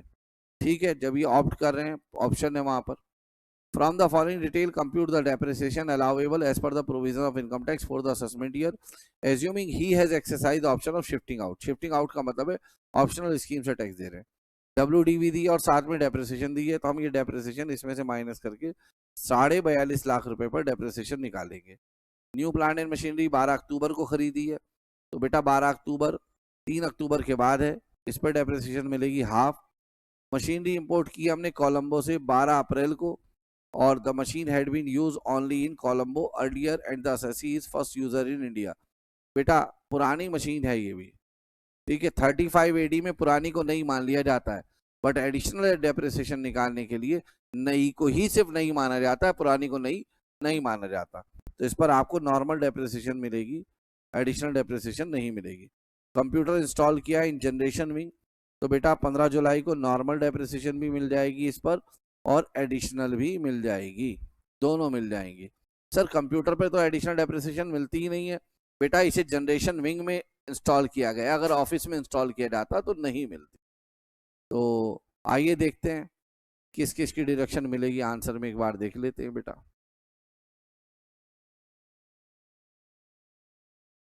क्वेश्चन नंबर 2, सबसे पहले आप देख सकते हैं 50 लाख में से इन्होंने 7.5 लाख माइनस किया और 9 लाख रुपए की जो इंपोर्टेड मशीनरी थी इसको ऐड किया। उसके बाद उन्होंने उस पर 15% के रेट से डेप्रिसिएशन लिया और 10 लाख रुपए की एक और मशीनरी थी, उस पर 7.5% लिया क्योंकि उसका पुट टू यूज का पीरियड 180 दिन से कम था। कंप्यूटर पर 40% डेप्रिसिएशन लिया। एडिशनल डेप्रिसिएशन में देखिए 10 लाख पर लिया जो 12 अक्टूबर को खरीदी गई है, मगर हाफ रेट से लिया, और नए कंप्यूटर पर भी इन्होंने एडिशनल डेप्रिसिएशन ले लिया है और जो कि मिल जाएगा। डिफॉल्ट टैक्स रिजीम से टैक्स नहीं निकालना है, तो हमने जो पढ़ा था समझा था वो ठीक था। जरूरी नहीं कि आप इनकी जो प्रेजेंटेशन उसको फॉलो करें, मगर आपके आंसर में रीजन जरूर होने चाहिए कि आप ऐसा क्यों कर रहे हैं। एग्जामिन करना है अलाउेबल हो गई या नहीं फॉलोइंग एक्सपेंस। मिस्टर मानव एक होलसेल डीलर है कमोडिटीज के under income tax act. Compute करना है पीजीबीपी की income for the assessment year 25-26। If he has option of shifting out, यानी कि डिफॉल्ट टैक्स रिजीम से टैक्स पे नहीं कर रहे हैं। Construction of school building in compliance with CSR activities, बेटा कोई डिडक्शन नहीं मिलेगी। Purchase of building for purpose of specified business of setting up and operating a warehousing facility of, पूरा 100% डिडक्शन मिलेगी, कैपिटलाइज कर देना है। इंटरेस्ट ऑन लोन दिया है पेड टू मिस्टर एक्स 50,000 का, जिस पर टैक्स नहीं काटा गया है, और सेल हमारी प्रीवियस ईयर से पहले वाले ईयर की 202 लाख थी, यानी कि 100 लाख से ज्यादा, और 194A यहाँ पर एप्लीकेबल होगा। और क्योंकि ये पेमेंट रेसिडेंट को की गई है तो 50,000 का 30% डिडक्शन डिसअलाउ जाएगी 40 क्लॉज ए सब क्लॉज IA में। कमोडिटी ट्रांजेक्शन टैक्स पे किया गया ऑन सेल ऑफ बुलियन, इसकी डिडक्शन मिल जाएगी अंडर सेक्शन 36 सबसेक्शन 1, पीजीबीपी में डिडक्शन मिल जाती। ठीक है ना, तो ये हमने आंसर दे दिया, आप चेक कर लीजिएगा चारों आंसर ये है नहीं जो मैंने बताया, चेक कर लीजिए बेटा एक बार। फर्स्ट की डिडक्शन नहीं मिलेगी, सेकंड 100% मिलेगी, थर्ड 30% डिसअलाउ, और फोर्थ भी अलाउ हो जाएगी, चेक कर लेना। एग्जामिन करना है with reason with following sub division whether the following statement are true और false. For a dealer in shares, एक डीलर है शेयर्स में और सिक्योरिटीज में, क्या उसको डिडक्शन मिल जाएगी? ट्रू, उसको डिडक्शन मिल जाएगी सेक्शन 36 सबसेक्शन 1 क्लॉज XV और XVI में। फॉलो करता है एक person mercantile system of accounting, expenditure है 25,000 का जो एक्रूअल बेसिस पे उसको मिल गया। बाद में said expenditure assessee make the payment of 25,000 through a cross cheque, cross cheque से पेमेंट करी, डिडक्शन अलाउ हो जाएगी? बेटा डिसअलाउ, क्रॉस चेक अकाउंट पे ही चेक नहीं होता, बियरर चेक होता है, डिसअलाउ होगा। इट इज मैंडेटरी, तो ये डिसअलाउ होगा, इसकी डिडक्शन नहीं मिलेगी। वो कह रहे हैं अलाउ हो जाएगा, ठीक है ना, वो कह रहे हैं अलाउ हो जाएगा, देखो कह रहे हैं ना अलाउड हो जाएगा, तो ये फॉल्स है बेटा, ये वाली जो पॉइंट है ये फॉल्स है, आप चेक कर लेना, अलाउ नहीं होगा। where a person follows mercantile system of accounting, an expenditure of 25,000 has been allowed on accrual basis. In later year said expenditure SSE make the payment of 25,000 through cross check. Can be the profit. हाँ तो profit होगा ना, डिसलाउ होगा तो सही है. कह रहे can be the profit and gains, क्या वो इनकम माना जाएगा? हाँ इनकम माना जाएगा, डिसलाउ होगा इनकम माना जाएगा. तो इसमें कहा गया है बताओ ट्रू होगा या फॉल्स. अलाउ डिसलाउ नहीं पूछा है, तो ये बात ट्रू है, इनकम माना जाएगा, इनकम माना जाएगा. इट इज, इसीलिए मैं बार बार कहता हूं करेक्ट इनकरेक्ट और ट्रू फॉल्स वाले क्वेश्चन सबसे ज्यादा खतरनाक होते हैं, उनको बहुत ध्यान से देखना. इट इज मैंडेटरी, क्या ये आपके लिए मैंडेटरी है to provide the depreciation under 32? Yes, ये बात ट्रू है, ट्रू है ये. अगर आप डिडक्शन नहीं भी लेंगे ना डेप्रिसिएशन की, तो माना जाएगा जैसे आपने डिडक्शन ली है. बहुत सारी जगह आप देखिए, आप पहले आप डिडक्शन माइनस, जैसे आपने एक सुना स्पेसिफाइड बिजनेस में एक बिल्डिंग आप यूज कर रहे थे 50 लाख की क्वेश्चन में इलस्ट्रेशन में, नेक्स्ट ईयर उसे नॉन स्पेसिफाइड बिजनेस में ले आए, तो आपकी इनकम 50 लाख नहीं मानी गई. ये माना गया कि अगर ये नॉन स्पेसिफाइड बिजनेस में फर्स्ट ईयर से होती तो इसमें 50 लाख की डेप्रिसिएशन मिलती, तो वो माइनस करके फिर आपकी इनकम मानी गई है. तो डेप्रिसिएशन लेना मैंडेटरी होता है. क्या मेडिकल प्रीमियम जो जीआईसी जनरल इंश्योरेंस कंपनी को पे किया है लोमेश ने for his employee by account payee cheque 27 दिसंबर 2024 को, डिडक्टेबल एक्सपेंडिचर है? यस ट्रू है, ये चेक कर लेना बेटा. Under section 35 DDA amortization of expenditure incurred on voluntary retirement at the time of retirement alone can be done. No, false है ये.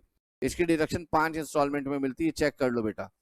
इंडिविजुअल एंगेज है ट्रेडिंग एक्टिविटी में, एक्सरसाइज कर रहा है option of shifting out the default tax regime under 15 BAC can claim additional depreciation under 32(1) clause IA in view of the new plant and machinery installed trading concern. बेटा ये बात false है, ठीक है ना.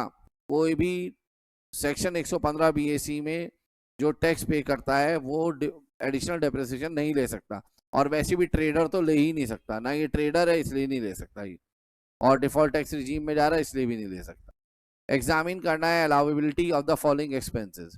प्रोविजन मेड किया है on basis of actuarial valuation for payment of gratuity 5 lakh.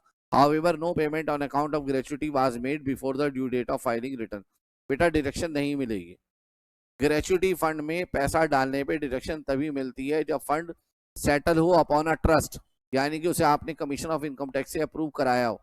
तो अगर अप्रूव्ड ग्रेचुटी फंड है तो फिर ग्रेचुटी फंड में पैसा डालने की डिडक्शन मिल जाती है, अदरवाइज डिडक्शन नहीं मिलती, तो इसकी डिडक्शन नहीं मिलेगी.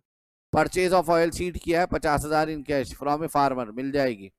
फार्मर से चाहे आप बैंक के बाहर खड़े होके, क्या बैंक के अंदर खड़े होके पैसा दें, डिडक्शन मिल जाएगी फार्मर को, चेक कर लीजिएगा. Tax on non monetary perquisite, याद रखिएगा सैलरी का पॉइंट है.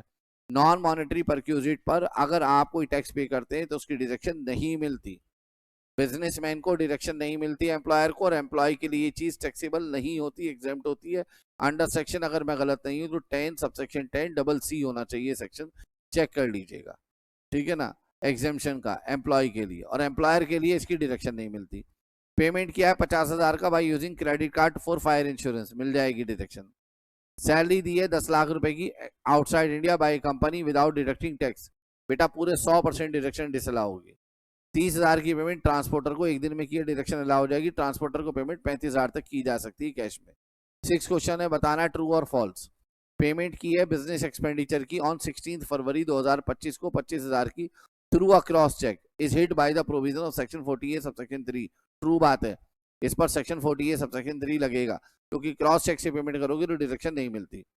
It is a condition precedent to write off in the books of account the amount due from debtor to claim deduction for bad debts. Yes true है, ये आपको condition पूरी करनी है, पहले आपने बुक्स ऑफ अकाउंट में बैड डेट की डिडक्शन लेने के लिए इसको राइट ऑफ करें.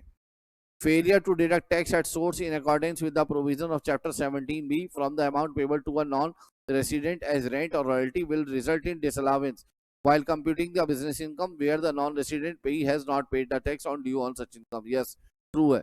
अगर हम किसी non-resident को रॉयल्टी की या इंटरेस्ट की पेमेंट कर रहे हैं और उसने उसको अपनी इनकम में नहीं दिखाया और हमने उस पर टैक्स नहीं काटा, तो हमें डिडक्शन नहीं मिलेगी. बिल्कुल सही बात है, डिडक्शन नहीं मिलेगी. शिवम, अब ये थोड़े बड़े क्वेश्चन आ रहे हैं बेटा. 7 नंबर क्वेश्चन, 8 छोटा है क्वेश्चन, और 9, आई थिंक यही 3 क्वेश्चन है, नहीं एक और है 10. तो इनको हम ले लेते हैं 1 by 1, और इनको समझने की भी कोशिश करेंगे, थोड़ा टाइम लगाएंगे, आप मेरे साथ कैलकुलेशन करते चलना। मैं प्रॉपर जो क्वेश्चन कराऊंगा एक बार रिवीजन करा दूं, फिर मैं आपको जीटीआई के क्वेश्चंस कराऊंगा, जीटीआई के क्वेश्चंस कराऊंगा आपको। Mister Shivam, a retail trader of Cochin give the following trading, और मैं अभी बता रहा हूं, अभी आज कौन सी डेट है बेटा, आज 13 अप्रैल संडे का दिन है, ठीक है ना। 20 अप्रैल को संडे को, 20 अप्रैल आने वाले संडे को इंशाल्लाह मैं आप लोगों को जीटीआई के क्वेश्चंस कराऊंगा। आप सब लोग मेरे साथ जुड़ सकते हैं, ठीक है, और उसको हम देखेंगे कैसे कराना है। अगर मुझे लाइव नहीं कराना होगा तो मैं आपको इन्फॉर्म कर दूंगा, जो लोग फेस टू फेस आ सकते हैं वो फेस टू फेस आ जाएंगे, ठीक है। बाकी सब लोगों के लिए क्लास यूट्यूब पर पहुंच जाएगी, कोशिश करूंगा कि उस क्लास को मैं लाइव क्लास रखूं, ठीक है। Mr. Shivam, a retail trader of Cochin, give the following trading and profit and loss account for the year ended 31 March 2025। बेटा trading and profit and loss account दिया हुआ है, और हमने आपको बताया कि हमेशा इस क्वेश्चन को नेट प्रॉफिट से स्टार्ट करना। सबसे पहले अपने रजिस्टर पे लिख दो 50,000। देखिए ऊपर कम, अच्छा निकालना क्या है इसके अंदर, एक बार देखिए, आपको पीजीबीपी की इनकम निकालनी है अंडर प्रिजम्पटिव टैक्सेशन 44AD, और रेगुलर प्रोविजन से भी निकालनी है if he has shifting out the, ठीक है ना। तो डिफॉल्ट स्कीम से तो निकालनी है रेगुलर प्रोविजन में, तो डिफॉल्ट स्कीम से तो निकालनी है अदर देन 44AD में, और 44AD में निकालोगे तो बेटा फिर उससे ऑप्शनल से निकाल सकते हो, ये लिखा है ना, you are required to compute the PGBP और mister Shivam under presumptive taxation. तो बेटा प्रीजम्पटिव टैक्सेशन के लिए सुन लो, इसकी सेल देखो बस सीधा कितनी है, 1,12,11,500। अब इसमें देखो कितनी कैश सेल है, कितनी कैसी सेल है, कहीं दिया है कितनी कैश सेल है, क्वेश्चन में लिखा हुआ है, इस जगह पे लिखा हुआ है, देखिए, assume that the whole of the amount turnover received by account pay check or use of electronic clearing system। तो बेटा इस केस में 44AD में अगर इसकी इनकम निकालोगे, 44AD में इनकम निकालोगे इसकी, तो 44AD सबसेक्शन 1 में 1,12,11,500 का 6% इसकी इनकम निकलेगी, 6,72,600 690 ये इनकम है। फिर कुछ भी ना प्लस करना ना माइनस, सीधा ये पीजीबीपी की इनकम है। अब दूसरा है कि ये कहता है कि नहीं मेरी इनकम 6 लाख इतनी नहीं है, मैं तो रेगुलर सिस्टम से इनकम निकालूंगा, तो कोई बात नहीं, उसमें नेट प्रॉफिट से शुरू करेंगे जो कि 50,000 है। सबसे पहले ओपनिंग स्टॉक और क्लोजिंग स्टॉक के बारे में देखेंगे, कोई इन्फॉर्मेशन है क्या। तो ओपनिंग स्टॉक क्लोजिंग स्टॉक के बारे में दिया हुआ है कि ओपनिंग स्टॉक में आपने 9,000 रुपए, ठीक है, इंक्लूड कर लिया है, पर इंक्लूड नहीं किया है, लिखा है वर ओमिटेड टू इंक्लूड। ओपनिंग में 9,000 नहीं आया और क्लोजिंग में 18 नहीं आया, यानी कि यहाँ पे ये जो ओपनिंग स्टॉक है 90 नहीं होना चाहिए था, ये 99 होना चाहिए था, और क्लोजिंग स्टॉक 1,86,100 नहीं होना चाहिए था, इसमें 18 और होना चाहिए था, मतलब 9,000 तो यहाँ आना चाहिए था और 18,000 यहाँ आना चाहिए था। इस 18,000 से आपकी इनकम बढ़ेगी और इस 9,000 से आपकी इनकम कम हो जाएगी, क्योंकि 9,000 डेबिट में है। तो आप क्या करिएगा, इसमें 18,000 जोड़ दीजिएगा 50,000 में, और 9,000 माइनस कर दीजिएगा। ये हो गई ओपनिंग क्लोजिंग स्टॉक की ट्रांजेक्शन। इसके बाद परचेज है 1,10,04,000 की। देखिए परचेज के बारे में कोई इन्फॉर्मेशन है क्या, आराम से देखिए, परचेज के बारे में कोई इन्फॉर्मेशन है क्या, कुछ नहीं है। परचेज की डिडक्शन मिलनी चाहिए, हाँ। परचेज की डिडक्शन हमने ले रखी, हाँ। तो दो जवाब कभी भी हाँ में आ जाए तो उस ट्रांजेक्शन को इग्नोर कर सकते हैं। उसके बाद ग्रॉस प्रॉफिट है, सेल, और सेल में से अगर सारी कॉस्ट हटा दें तो ग्रॉस प्रॉफिट होता है, ग्रॉस प्रॉफिट कोई अमाउंट नहीं होता, ग्रॉस प्रॉफिट एक बैलेंसिंग फिगर होती है। देन आता है बेटा सैलरी 60,000 का। सैलरी के बारे में देखें, सैलरी में 10,000 इसने अपने भाई को दिया है, जो कि अनरीजनेबल है 2,000 रुपए से। सेक्शन नंबर 48 सबसेक्शन 2 लगेगा यहाँ पर, और 48 सबसेक्शन 2 कहता है जितना भी अनरीजनेबल है उसको वापस आप एड बैक कर देंगे। उसके बाद सैलरी के बाद आता है जी रेंट एंड रेट्स, 36,000 रुपए। देखिए रेंट एंड रेट्स के बारे में कोई इन्फॉर्मेशन है क्या। रेंट एंड रेट्स में जीएसटी की लाइबिलिटी इंक्लूड है 3,400, जो कि आपने 7 अप्रैल 2025 को दी है। तो अगर 7 अप्रैल 2025 को भी दी है तो भी आपको डिडक्शन मिल जाएगी, क्योंकि आपने आईटीआर की ड्यू डेट से पहले पहले पेमेंट कर दी है। चेक करिए, इसकी डिडक्शन मिल जानी चाहिए 3,400 की।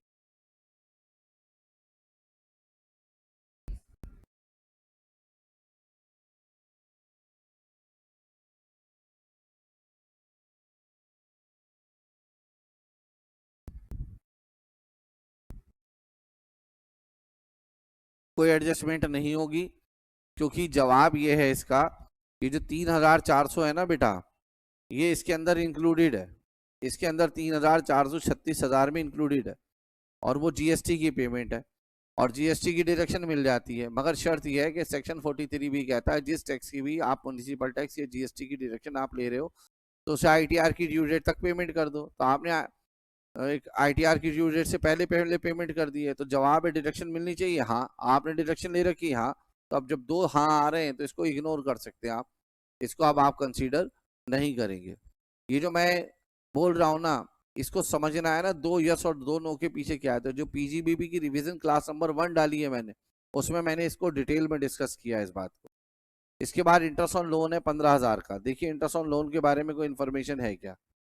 कोई इन्फॉर्मेशन नहीं है, और कोई इन्फॉर्मेशन नहीं है तो आप मानेंगे ये बिजनेस से रिलेटेड लोन है और इसके इंटरेस्ट की डिडक्शन मिलनी चाहिए। यस, आपने डिडक्शन ले रखी है। यस, डेबिट में लिखने का मतलब है डिडक्शन ले रखी है।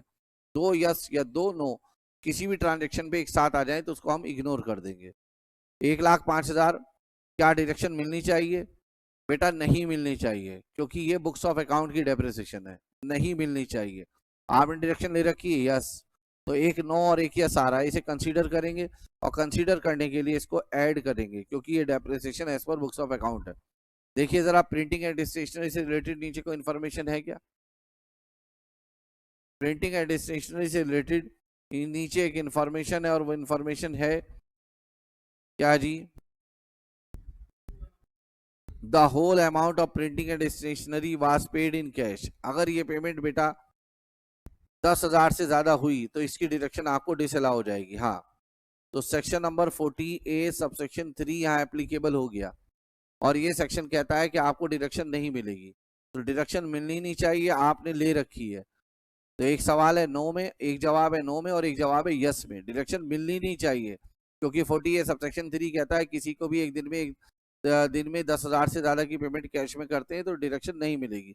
बट आपने ले रखी है तो इसे कंसीडर करेंगे, ऐड करेंगे वापस। देखिए पोस्टेज एंड टेलीग्राम से रिलेटेड कोई बात क्वेश्चन में है क्या? नीचे इन्फॉर्मेशन में चेक करिए सब लोग। नहीं है, डिडक्शन मिलनी चाहिए। यस, हम मानेंगे बिजनेस से रिलेटेड खर्चा और डिडक्शन आपने ले भी रखी है। यस, दो यस एक साथ आ जाए, इग्नोर कर दीजिए।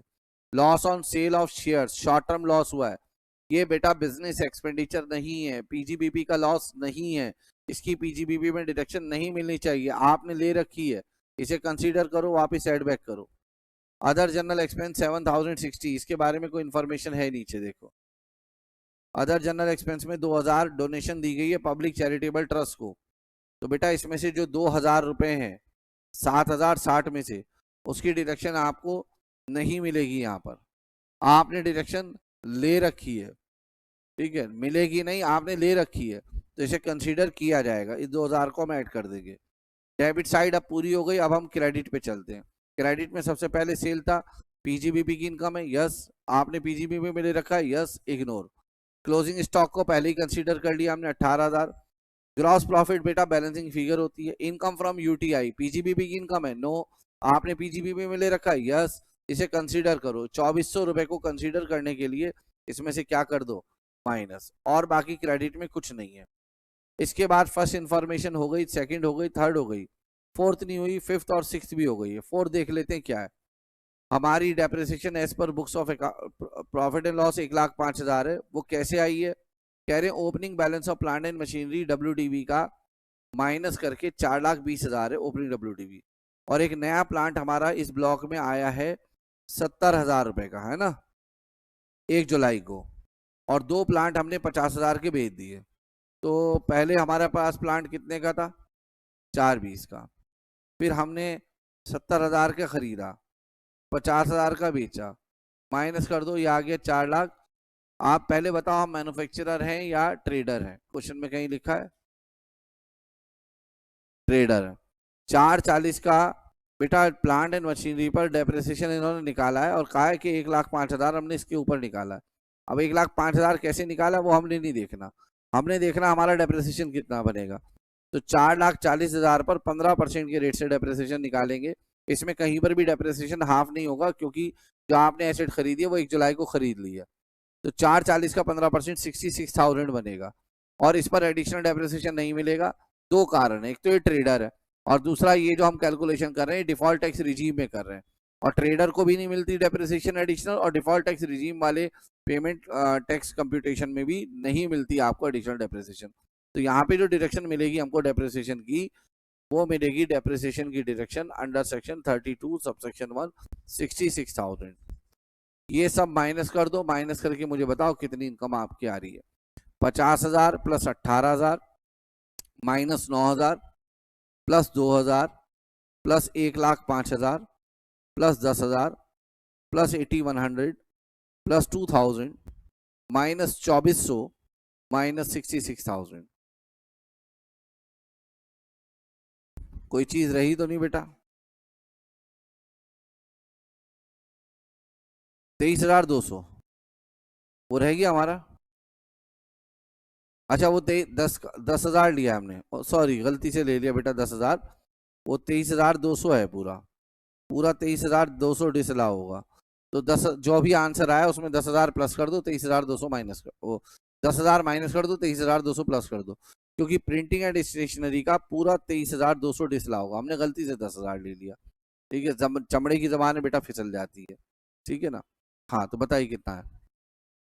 1,30,900 रुपए आई आपकी पीजीबीपी की इनकम। चेक कर लेना एक बार, ये पीजीबीपी की इनकम है, यही हमसे पूछी थी, इसके आगे हमसे क्वेश्चन नहीं पूछा है, मगर एग्जाम में क्वेश्चन इसके आगे आएगा जीटीआई का, इसलिए जीटीआई का मैं फुल क्वेश्चन आपको कराऊंगा। इसके बाद आता है जी क्वेश्चन नंबर 8 सुखविंदर वाला। Engage in the business of flying goods carriage, 44 AE लगेगा, 10 ट्रक है जिसमें से 6 ट्रक हैवी है और हर ट्रक का वजन 15,000 किलोग्राम है। 2 मई 2024 को इसने एक ट्रक बेच दिया हैवी और एक लाइट ट्रक खरीद लिया 6 मई को। This new vehicle could however be put to use 15 June, कभी भी पुट टू यूज किया हो, 6 मई को खरीदा है, आपके लिए रेलिवेंट डेट है। आपको टोटल इनकम निकालनी है, taking note of the following data. यहाँ पे कुछ खर्चे दिए हुए हैं, तो बेटा अब हमें ना ये नहीं बताया कि 44 AE से निकालनी है इनकम या किस से निकालनी है, तो हम एक काम करेंगे, हम दोनों से इनकम निकालेंगे।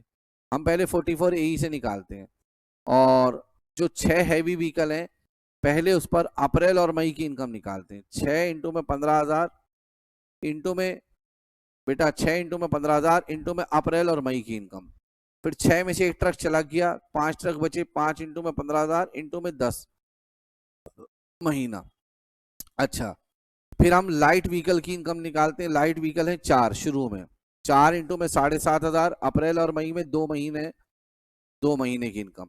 फिर बेटा हमारे हो गए पास 5 व्हीकल, 5 इंटू में 7,500 इंटू में 10। अगर देखा जाए तो जो मई वाला महीना है उसमें हैवी व्हीकल की इनकम भी ली जा रही है और मई वाले महीने में लाइट व्हीकल की भी ली जा रही है। मई वाले महीने में 2 मई को हैवी व्हीकल बेचा गया, सिर्फ 1 मई को आपके पास हैवी व्हीकल रहा, मगर पूरे महीने की इनकम ली जाएगी।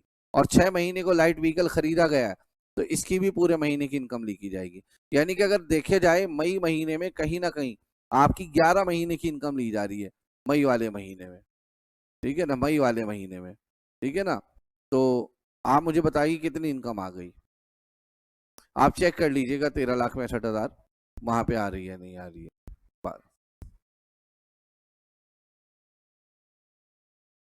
चेक कर लीजिएगा 13,72,500 ही आएगी। अच्छा वो सही है, 5 इंटू में 7,500 इंटू में 11 करना पड़ेगा बेटा आपको, क्योंकि ना मई के महीने में जो लाइट व्हीकल है वो 11 हैं। देखो अप्रैल और मई में कितने वीक, अप्रैल में कितने व्हीकल थे, लाइट व्हीकल की बात कर रहा हूं मैं, पहले मैं बात करता हूं अप्रैल में कितने व्हीकल थे लाइट, 4। तो मैं अगर अप्रैल की बात करूं तो 4 इंटू में 7,500, मगर मई में लाइट व्हीकल जो है 4 नहीं है, मई में 5 है, जून में 5 है, जुलाई में 5 है, मार्च तक 5 है। तो इसमें यहाँ गलती हम कर रहे थे, 4 इंटू 7,500 इंटू 2 कर रहे थे, इंटू 1 करना है, और 5 इंटू 7,500 इंटू 11 करना है। तो बताइए 4 इंटू 7,500 इंटू 1 30,000 आएगा, 5 इंटू 7,500 इंटू 11 बताइए कितना आएगा। ये 4,12,500 आएगा। 6 इंटू 15,000 90 और इंटू 2 180 और ये 7.5 लाख। तो बेटा जरा ऐड करें 30,000 प्लस 4,12,500 प्लस 1,80,000 प्लस 7.5 लाख,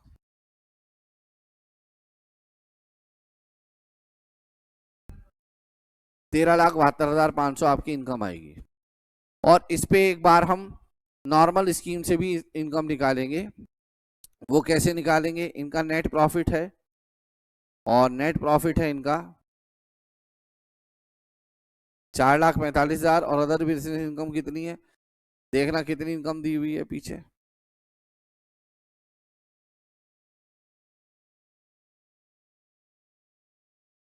बेटा ये इनकम आएगी आपकी 13,72,500 प्रीजम्पटिव में, और उसमें ये अदर इनकम जोड़ देंगे 70,000, तो आपका इनकम आ जाएगा 14,42,500 प्रीजम्पटिव में।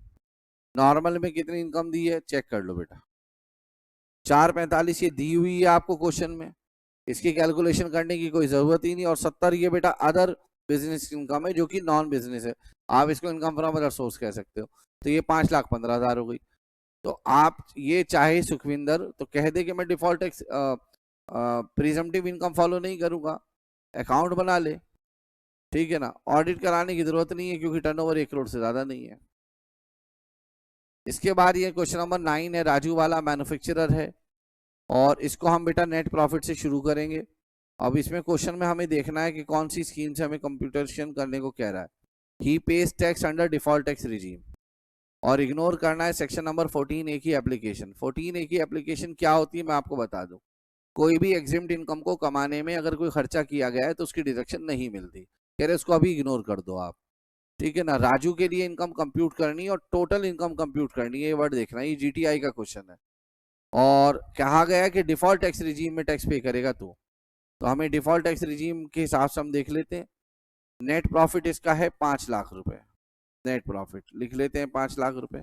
आप तो ऐसे लिखेंगे computation of business income, particular rupees, rupees 2 column बनाना।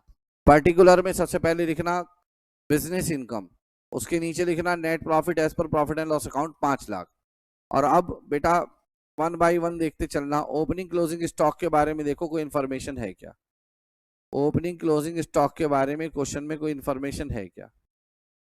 अगर कोई इंफॉर्मेशन नहीं है तो ओपनिंग स्टॉक डेबिट में और क्लोजिंग स्टॉक क्रेडिट में आना चाहिए, आया भी है, इग्नोर कर दो। रॉ मटेरियल परचेज है 2,16,99,000 का, इसके बारे में देखो कोई इंफॉर्मेशन है क्या रॉ मटेरियल परचेज से रिलेटेड। क्वेश्चन में मुझे कोई इंफॉर्मेशन नहीं मिल रही तो बेटा इसकी डिडक्शन मिलनी चाहिए, जवाब दीजिए यस। आपने डिडक्शन नहीं रखी है इग्नोर कर दीजिए यस।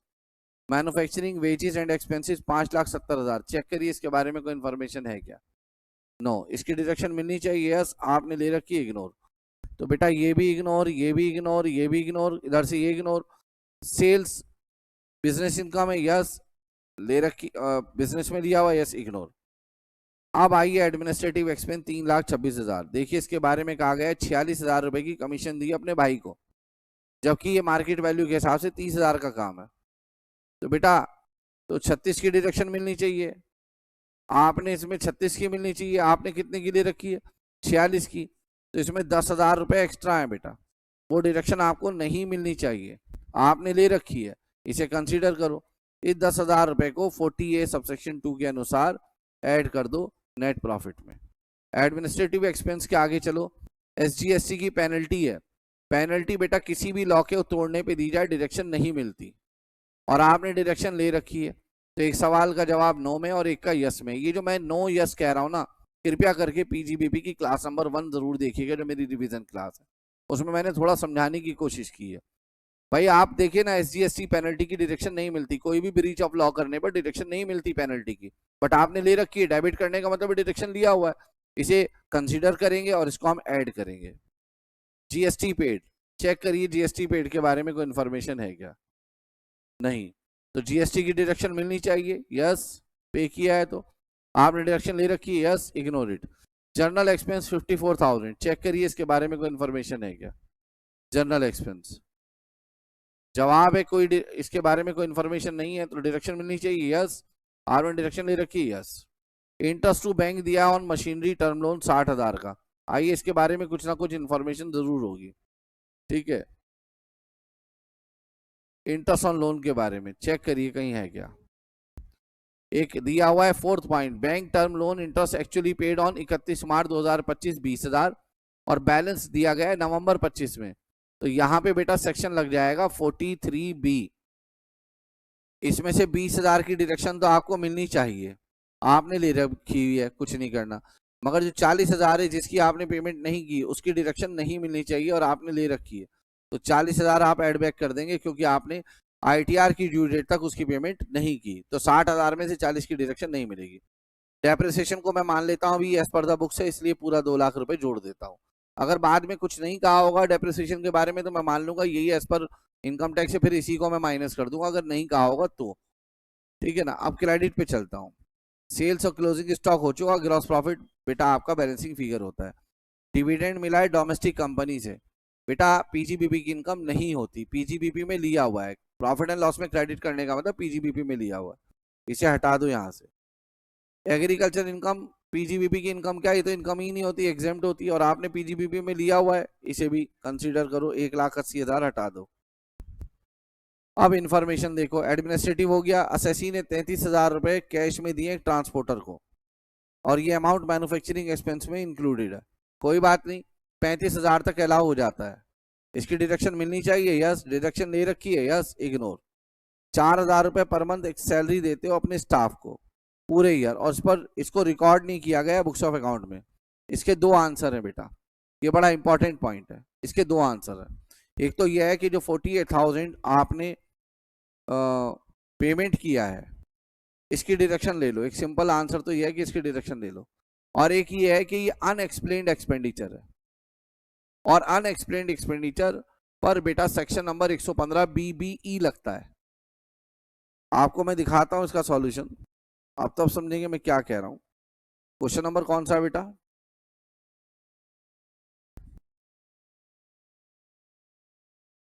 ये बड़ी इंपॉर्टेंट चीज है जो अभी मैंने बताई आपको। कितना अमाउंट था, ये रहा। आप देखिएगा इसके सॉल्यूशन में लिखा है salary paid to staff not recorded in books of account. Assume ये कर रहे हैं इट वाज एन एरर, ये हमसे गलती हो गई। असेसी ने हमने एज्यूम कर लिया कि इसका सेटिस्फैक्टरी रिप्लाई दे दिया, इस केस में ये अलाउ हो जाएगा। आप 48,000 माइनस कर लेना। अभी मैं बताता हूं मैं दूसरी बात क्या बोल रहा था। हाँ, ये 48,000 जो डिडक्शन आपको मिलनी चाहिए थी और आपने अभी तक की डिडक्शन मिलनी चाहिए बट डिडक्शन नहीं ली है, तो ये 48,000 रुपीज आप माइनस कर लेंगे। मगर यहाँ आपको लिखना पड़ेगा कि ये 48,000 की जो है ना हमारी एरर है, ओमिशन है, और हमने सेटिस्फैक्टरी रिप्लाई दे दिया। बाई चांस ये सेटिस्फैक्टरी रिप्लाई नहीं दे पाते तो ये हमारी इनकम में ऐड होता, और इनकम में ऐड होने के बाद इसके ऊपर सेक्शन नंबर 115 BBE लगता, जिसपे नॉर्मल रेट टैक्स का 60% है। कहीं ना कहीं क्वेश्चन के आंसर में दिया होगा, चेक करो कौन सा क्वेश्चन है। 9 नंबर नोट्स में देखिएगा, फर्स्ट नोट में क्या लिखा है, it is also possible. Note में देखिएगा एक ऑल्टरनेटिव व्यूज दिया हुआ है, to take a view that the salary paid to staff not recorded in books in the nature of unexplained expenditure and hence would be deemed to be the income as per section 69C, और यहाँ पे 60% tax लगेगा under 115 BBE। वैसे जब हम पढ़ाते हैं तो इस पर 78% टैक्स बताते हैं, वो तब जब आपकी इनकम 1 करोड़ से ज्यादा हो, तो यहाँ पे टैक्स लगेगा 60%। मैं आपको दिखाता हूँ मैंने अपने यहाँ कहाँ लिखवाया इस चीज को, ताकि जो बच्चे मुझसे पढ़े हैं कि उनको भी मैं समझा सकूं कि ये चीजें मैंने बच्चों आप लोगों को लिखवाई है। एक मैंने पूरा एक टॉपिक पढ़ाया है उनको रेट ऑफ टैक्स के नाम से, उसमें ये चीजें मैंने बच्चों के साथ डिस्कस की हैं। ये देखिए ये लिखा अनडिस्क्लोज सोर्स ऑफ इनकम, ये मैंने एक कॉन्सेप्ट पढ़ाया है, उसमें एक मैंने पढ़ाया है बच्चों को अनडिस्क्लोज एक्सपेंडिचर। सेक्शन है 69C, expenses incurred by SSE but he has not recorded in books of account or has no explanation, वो डीम्ड इनकम मानी जाती है। और जो भी डीम्ड इनकम होती है अगले कॉन्सेप्ट में लिखवाया है कि उस पर सेक्शन नंबर 115 BBE लगता है और उस पर जो इफेक्टिव रेट है वो 78% है, और नॉर्मल रेट जो है वो 60% है। ये सरचार्ज वगैरह तभी लगता है जब उसकी इनकम 1 करोड़ से ज्यादा हो, ठीक है ना। ये सब मैंने लिखवाया है, तो हमने यहाँ पे ये माना है कि नॉर्मल वो एरर हो गई, उससे गलती हो गई, और उसने एक सेटिस्फैक्टरी रिप्लाई दे दिया, उसने दिखाया कि नहीं ये जेन्युइनली राजू मेरे पास काम करता है। आइए बेटा वापस क्वेश्चन में।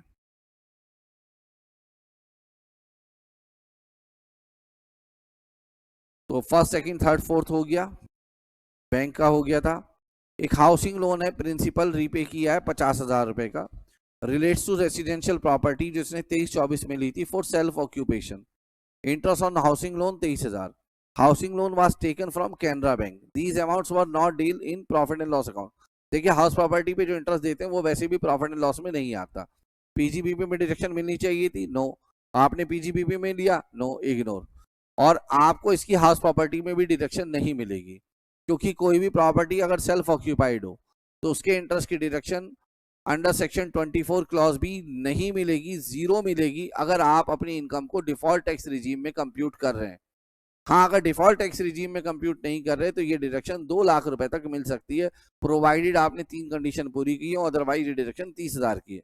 बट क्वेश्चन में स्पष्ट लिखा हुआ है कि आप डिफॉल्ट टैक्स रिजीम से टैक्स पे कर रहे हैं तो बेटा आपको ये डिडक्शन नहीं मिलेगी। और वैसे भी पीजीबीपी की तो ये डिडक्शन है ही नहीं, और पीजीबी में आपने ली भी नहीं, तो इसको इग्नोर कर देंगे। इसके बाद डेप्रिसिएशन है, इसके बारे में कहा गया है कि WDV है जिसमें 11,90,000 की है, एडिशन किए गए हैं जिसका यूज 180 दिन से ज्यादा हुआ है। टोटल एडिशन आपने कितने के किए हैं? 4 लाख के। टोटल एडिशन कितने के किए हैं? 4 लाख के। तो 2 लाख के एडिशन ऐसे हैं जिसका यूज 180 दिन से ज्यादा है, तो मैं मान लूंगा 2 लाख इतने ऐसे हैं जिनका यूज 180 दिन से कम है ना। तो चेक करो, मुझे लगता है पूरे 4 लाख पर पूरा डेप्रिसिएशन लिया हो गया होगा, चेक करो।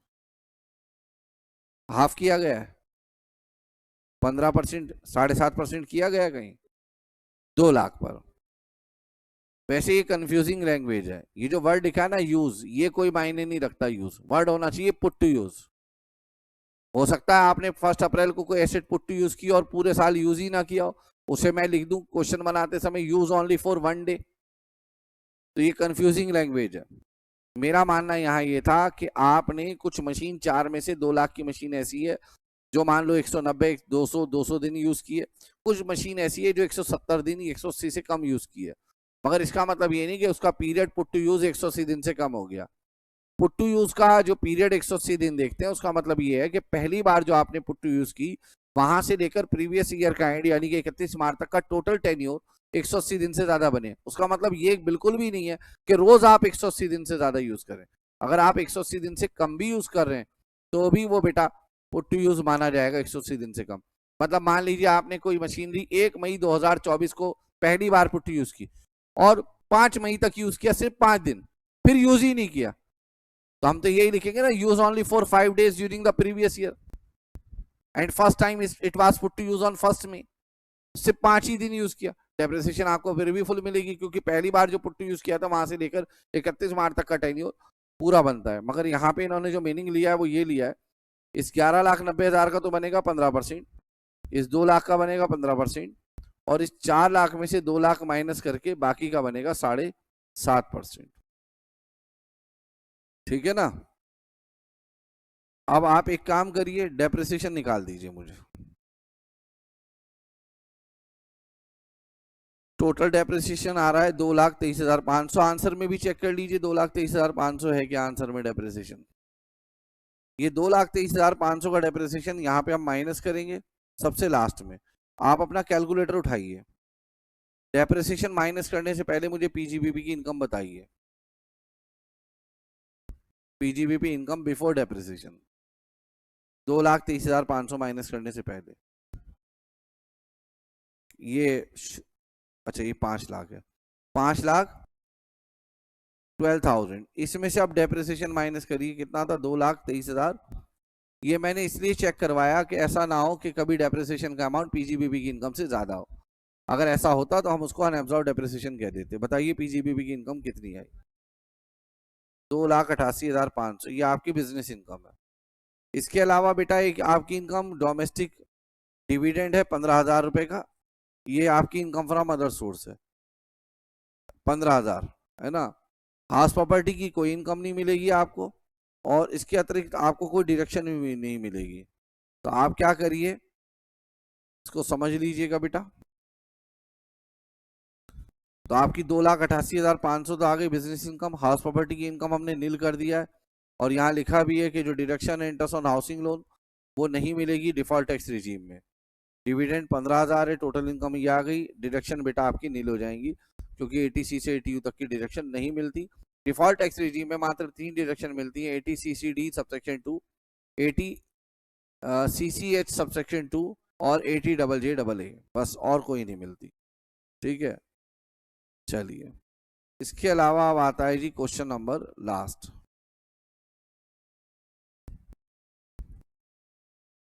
इन क्वेश्चंस को जरूर देखिएगा बेटा। अब जैसे आपने सुन लिया, आपसे हो सकता है पेपर में अभी भी ना हो, इसलिए मैं कृपया करके कह रहा हूँ क्वेश्चन आंसर को पहले खुद सॉल्व करिए, फिर सॉल्व ना हो तो बजाय उसको वहां देखने के मेरी वीडियो से देख लीजिए, ज़्यादा जल्दी हो जाएगा। मिस्टर तेनजिंग, अच्छा एक और बात बताऊं कि जो लोग मुझसे पढ़ते हैं उनके कुछ क्वेश्चंस मेरी बुक के बचे हुए थे जो मई 2025 में पेपर देने जा रहे हैं, वो भी इसमें कवर हो गए हैं सारे। वो बचे हुए क्वेश्चंस भी ऑलमोस्ट कवर हो गए हैं आज। Mister Tenzing is engage in composite business of growing and curing coffee. Grow और क्योर कर रहे हैं कॉफी कुर्ग कर्नाटक में, इंडिया में ही ग्रो कर रहे हैं, इंडिया में प्रोसेस कर रहे हैं। Whole coffee grown in his plantation is cured, relevant information दी है।